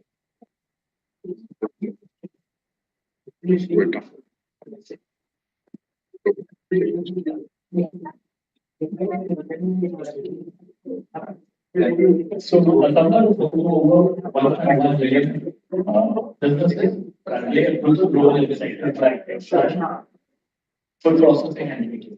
So this point does face a lot of barriers when it comes to accessing credit. And this accessing credit primarily due to stringent collateral requirements. Now, the objective of this study is to investigate how the restrictions applied as well through that will propose alternate access models that will help overcome these challenges. Now, we aim to create a more unbiased entrepreneurial ecosystem. Now, we need to understand women's face in accessing credit. So the first and foremost is the collateral requirements.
One of the techniques we will be gathering survey with 50 women on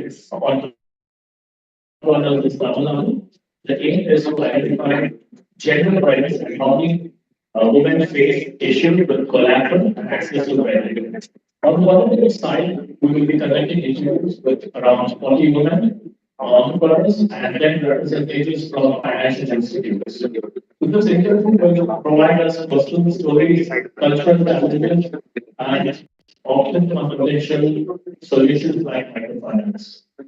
For analysis, quantitative data will be summarized using statistics like percentages, etc. And we will be arriving to a solution.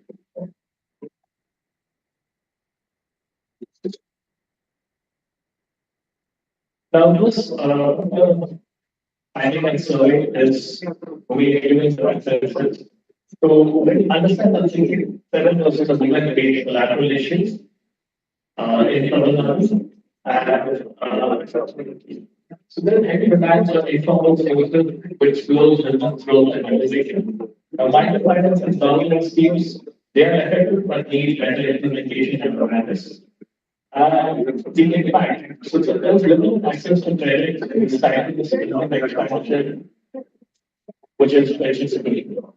Now, as policy technology, including the next slide. So I think something is very important that we include the financial literacy of women entrepreneurs. And many women entrepreneurs need to know what are the products available to their advisors. And we will also expand the outreach for government schemes like Entreprenuership, partnering with local NGOs, community organizations, and to increase the awareness. Financial institutions should develop collateral-free credit products. Now, I heard a lot of collateral-free programs which are being offered to entrepreneurs. So those are good developments in this area. Finally, we recommend strengthening our support system, including mentorship, skill development, networking opportunities, which will help the entrepreneurs sustain their business. So I think entrepreneurs, future entrepreneurs are having very sure always the best interests. Thank you very much.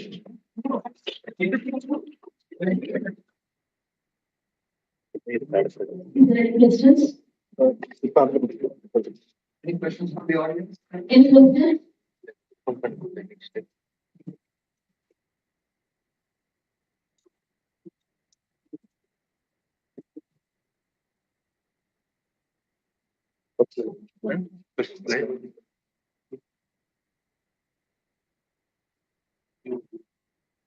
Okay, my name is Jakshi, and I'm first year MBA. So, how do you establishment? So this is Yeah, it's a work in progress research. So I'm trying to form a group through which I again engage with entrepreneurs. So what I understand in Tamil Nadu, there are certain groups where entrepreneurs meet once in a week. So I'm trying to get in touch with them and develop. So I'm still a first year PhD student, so I'm yet to get into those survey mode. So this is my plan on this. Can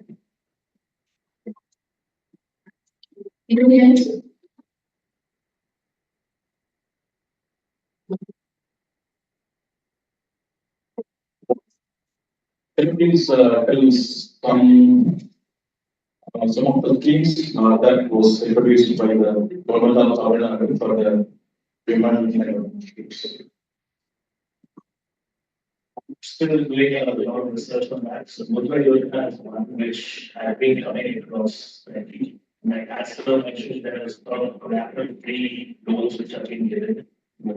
So based on that, in the upcoming papers, I'm looking for any more details. Loan study provided by any of the banks for the people, those who are interested on any kind of business. But what I'm asking, as you said in your explanation also, you said Tamil Nadu government was giving more privileges for the women and entrepreneurs. So my question is, what are the schemes Tamil Nadu government introduced for improving or developing the women entrepreneurship space? So have you had any type of data collection regarding that one? It's still working. Thank you.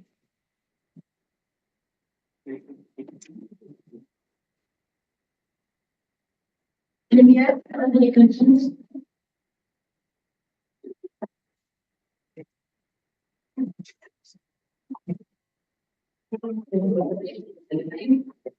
What are the challenges faced by the women entrepreneurs? The primary challenge that when we initially forward to people is where how can they expand their business, how they get collateral, because they most of them don't have collateral of trading, how do they expand? Getting microfinance, getting handlings, is not going to increase your not going to expand your business to a great extent. So how do we enable them to grow at something we incorporate them to grow them to export? That's also something which you explore through the service.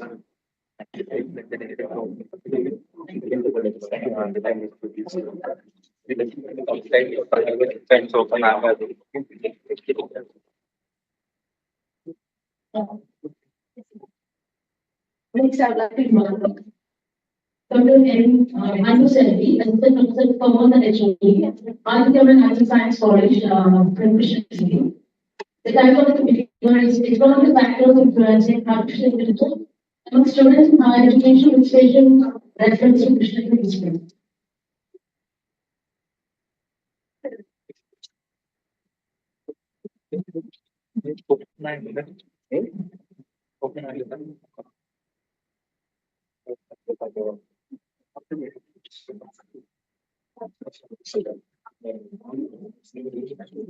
When mind your another naturally by method exploring the factors influencing artificial intelligence among students in higher education, particularly in the student. In recent days, the use of artificial intelligence has seen remarkable changes in every sector. Everyone knows that. So, my purpose highlights and through some the factors influencing the use of artificial intelligence among higher education. This study have identified the benefits and the challenges of the use of artificial intelligence, seeking a very crucial to address these issues to ensure that the students have equal opportunities. So, according to my studies, the Looking Chandrakant has mentioned in their studies the necessity for higher education institutions to adopt the influence-based business and employment model. So this means the student not only learn the technical skills but also learn the human skills, the machine not replace. So the human skills is necessary to operate the AI. Then also the learning emphasis is study three key areas of learning: technological literacy, data literacy, and human literacy.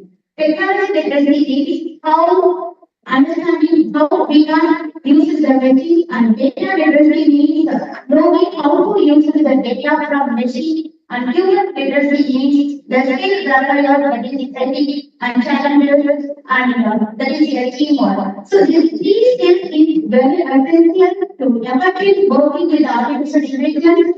So think critically and how the students using the AI. So this is very important to the students, and B is a very important to teach the job market. So this is a very important role of the students to learn the new AI tools in future career job. Next, I'm going to talk about the research chart. The adoption of artificial intelligence uses among the students in higher education. It is increasing in recent years. So, however, based on the research lab, the majority of the research is general students population in specific field in engineering. With the limits on examinations in the way of adoption of artificial intelligence, very various others in the different disciplines like the demographic factors, age, gender, and socioeconomic others, and not only it's related to students in non-discipline also. So here the higher education role is very important. They must include artificial intelligence related to their curriculum. So it is the underprivileged, particularly how universities can integrate their literacy across the discipline and how the institution policies influence their adaptations. The three objectives to examine demographic transform the responded in the study area and to target with the factors in artificial intelligence among the students in higher education sector. Then to discuss the challenges and implications of artificial intelligence in higher education. So research methodology for study and now user both primary and secondary data. The primary data collected from the student through the Google form, and secondary data are collected from the various research and published data. So for my research, I now use the pattern analysis. The sample package was already recorded from the dictionary data. The research discussions, the impact of the age factors is mostly affected in the thinking of adaptation. So generally, the younger students are very interested to learn the AI technology because AI is more comfortable and skilled with AI technology than they are easy with adaptations in AI tools. It is very beneficial for work with learning experience.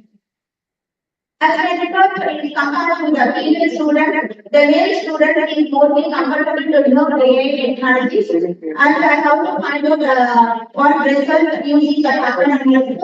I have tried the 12 pattern analysis. So we know which factors is mostly affected to the students, as well as the education factors is mostly affected to the students for using the artificial intelligence tools. There is implications and challenges of AI education. So everyone should understand what data we are influenced through data.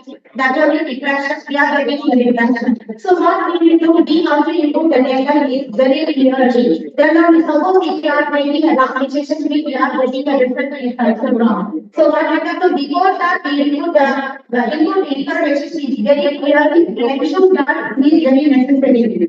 And the teacher's role also is very important. So generally the teacher is help the students to know the artificial intelligence tools, the theoretical and also creativity that we really want to do as well. And then technical administration, the technology is also very important to the students because technology is like good internet facilities. And then is good technology. Suppose if that is adapted in many cases, it is become education can become very important. Then because we should ensure that all the students is benefit from AI, we need to solve the digital divide and make sure everyone to get it here, everyone to get an access to AI tools. Next we go for the recommendation. So education systems they include a in their curriculum. So then the student will understand ethical applications, implications, and how we can use the AI tools. And then this so the AI will this artificial intelligence is available to the student to better prepare the future scenario. Another recommended that educators are encouraged to experiment with AI become tools in order to facilitate the personal learning experience and we can improve the teaching strategy.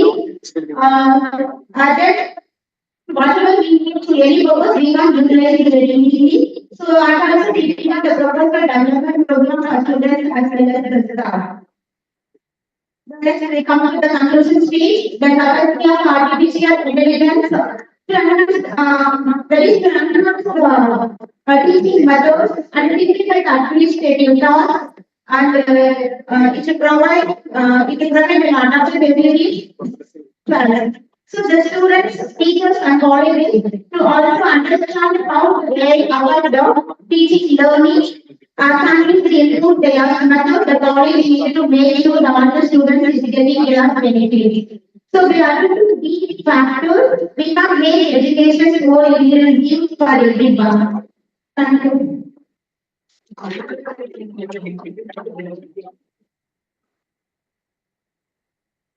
Thank you, Mr. I just have a very question. We know that we have a lot of AI tools today, and a lot of students and professionals are benefiting from those tools because it makes their life a lot more easier. That also means that it puts the creativity from the student because when you're thinking more creatively, then using AI tools to think on their behalf. So, what are your thoughts on how to bridge those gaps in terms of students thinking on their own, vis-a-vis using AI tools to think for them and to work for them? So I understand your question. So that means I mentioned the digital divide. So we must ensure that the teachers today should value where is their learning is technology. The students will get the student. Already I mentioned the human machine skill is not enough with the student. The human skill is very necessary to input this device. So it's very exactly. The machine can't do it as well as. The human skill and the literacy skill is very important. That's why the looking answers is also emphasis. The three skills is very necessary. Data literacy, human literacy, and the unique literacy is very important to develop their understanding in reality. Okay, thank you. Thank you.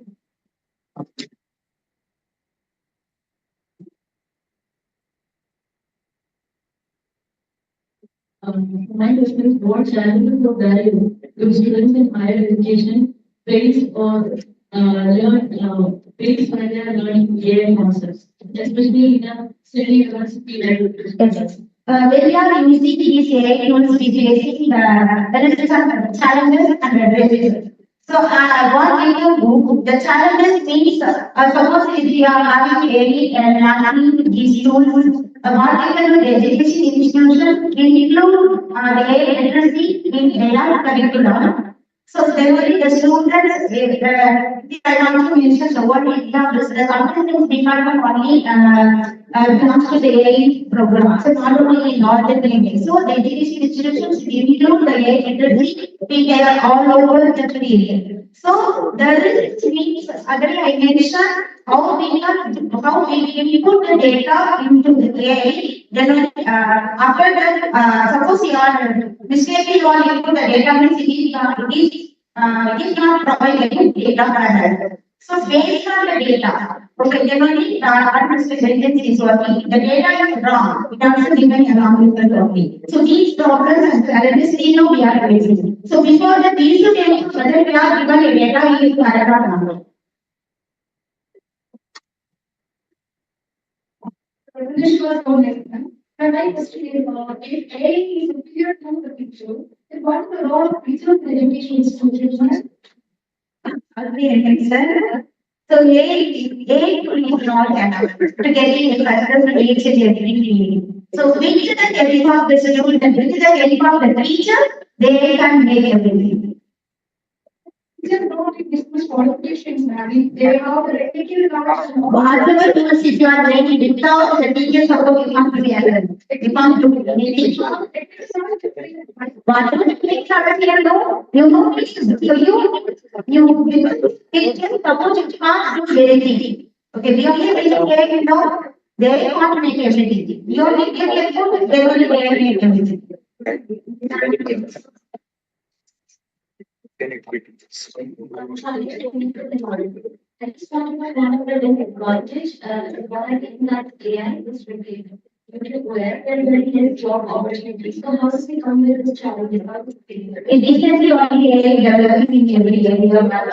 So you know, from we are getting more benefit once you have completed AI course, then only we will get a job is very easy. Over it, like how do we challenge, how do we see the challenge, or how do we solve it? Because like there are very less job opportunity. So what do you think, what are the strategies to, maximize, job opportunities and like due to fail, even though with AI is there. Now maybe the job opportunity is like because recently AI tools is developing in not only here in every world. So after we are learning AI tools, even number of AI tools is also available. After maybe you learn already, then only get a job opportunity. So basically, it's one of the best advantages of AI, right? Yes. That is the one benefit. How artificial intelligence innovation and technology now actually It's a very good question. So whatever the technology is implemented, so along with our traditional subject, then after along with the traditional subject also we include the our AI subject. Including AI subject, including the traditional subject. Thank you very much. I request all the audiences, we should have maximum 1 or 2 questions because that's so many questions. If you have any more doubts, you can send an email, you will send it to the presenter and they will reply. Thank you so much because we cannot have every human being has a different perception, different views, different questions. Okay. So the board will be having questions. Thank you very much. Thank you, sir. So, Madam, I belong to former students. So, in the area, the artificial intelligence including one year computer department. So, this is the challenge and is article. So, I want to share this information with you all. Thank you.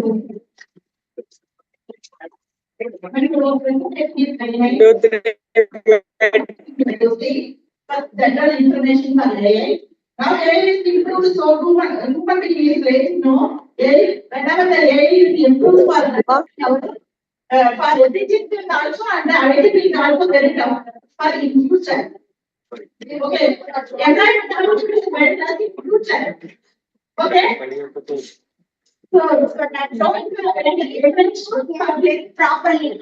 Okay, barrel meaning we have to use. Okay, so it's barrel meaning we have to use. Definitely improve ourselves. It is not creative relationship. We are thought only we are taking that.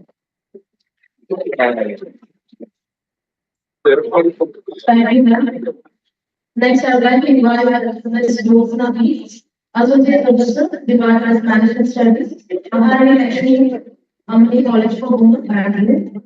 Title of the video, exploring the intersection of personality traits and entrepreneurial mindset in women.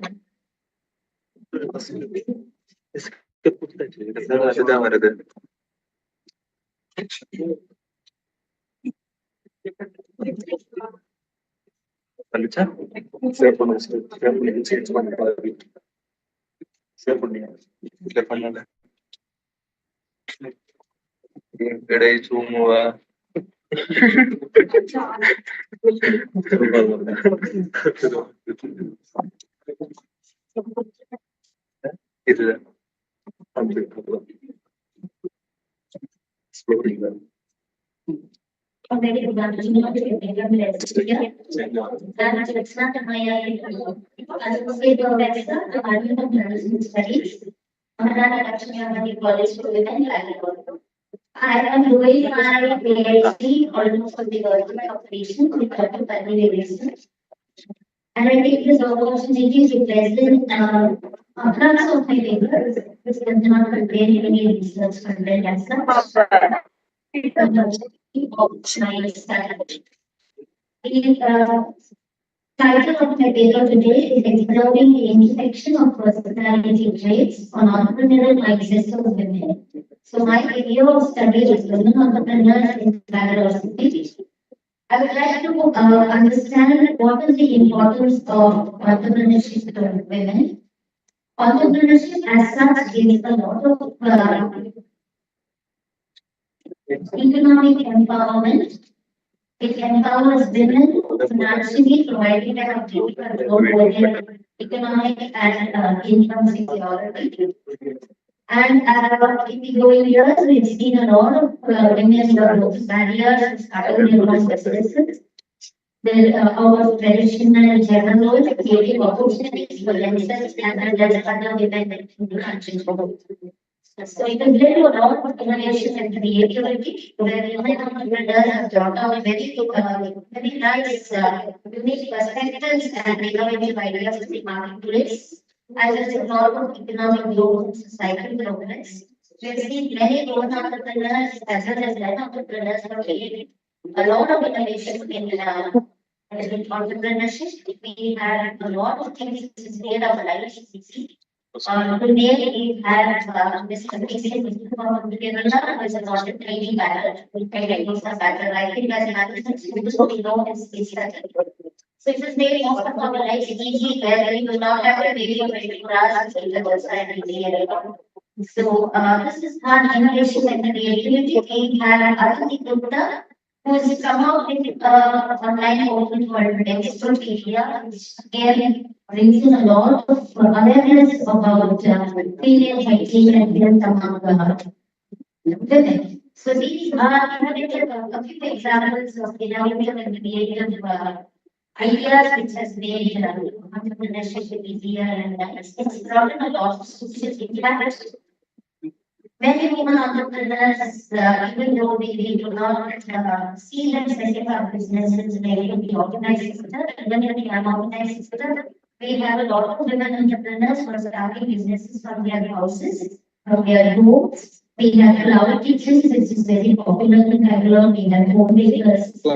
We have resale of all masalas and spices, which women start from their houses. There is no major office space investment in the unorganized sector, and this has brought in a lot of confidence, a good feeling among women that there are not less than any men in the entrepreneurship, and brought in a lot of economic empowerment as well as stability in many families. Right. Moving on to the next thing, we are talking about big 5 personality traits. So this study is basically on how big 5 personality traits have an impact on women entrepreneurship.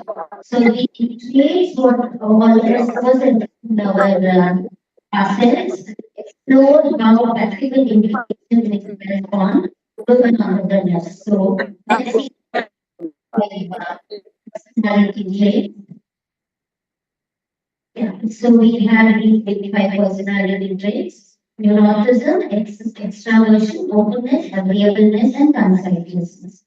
So these personality traits are present in all of us at high and low levels, right? And how these big 5 traits have brought in an impact in becoming successful women entrepreneurs and what impact it has on their mindset to become successful. So openness and women entrepreneurship. So openness brings in a lot of creativity when people, particularly when women are open to things, open to understanding market behavior, it is associated with high levels of creativity and innovation, which is very, very important in creating unique business ideas and having a competitive advantage and staying at a competitive market. So it brings in a lot of creativity and innovation. So people with high scores of openness are very imaginative, creative, original in their ideas, and very, very inquisitive to know things. So they keep on exploring a lot of ideas, a lot of options to see how they can do better in being an entrepreneur. So entrepreneurs need not always possess this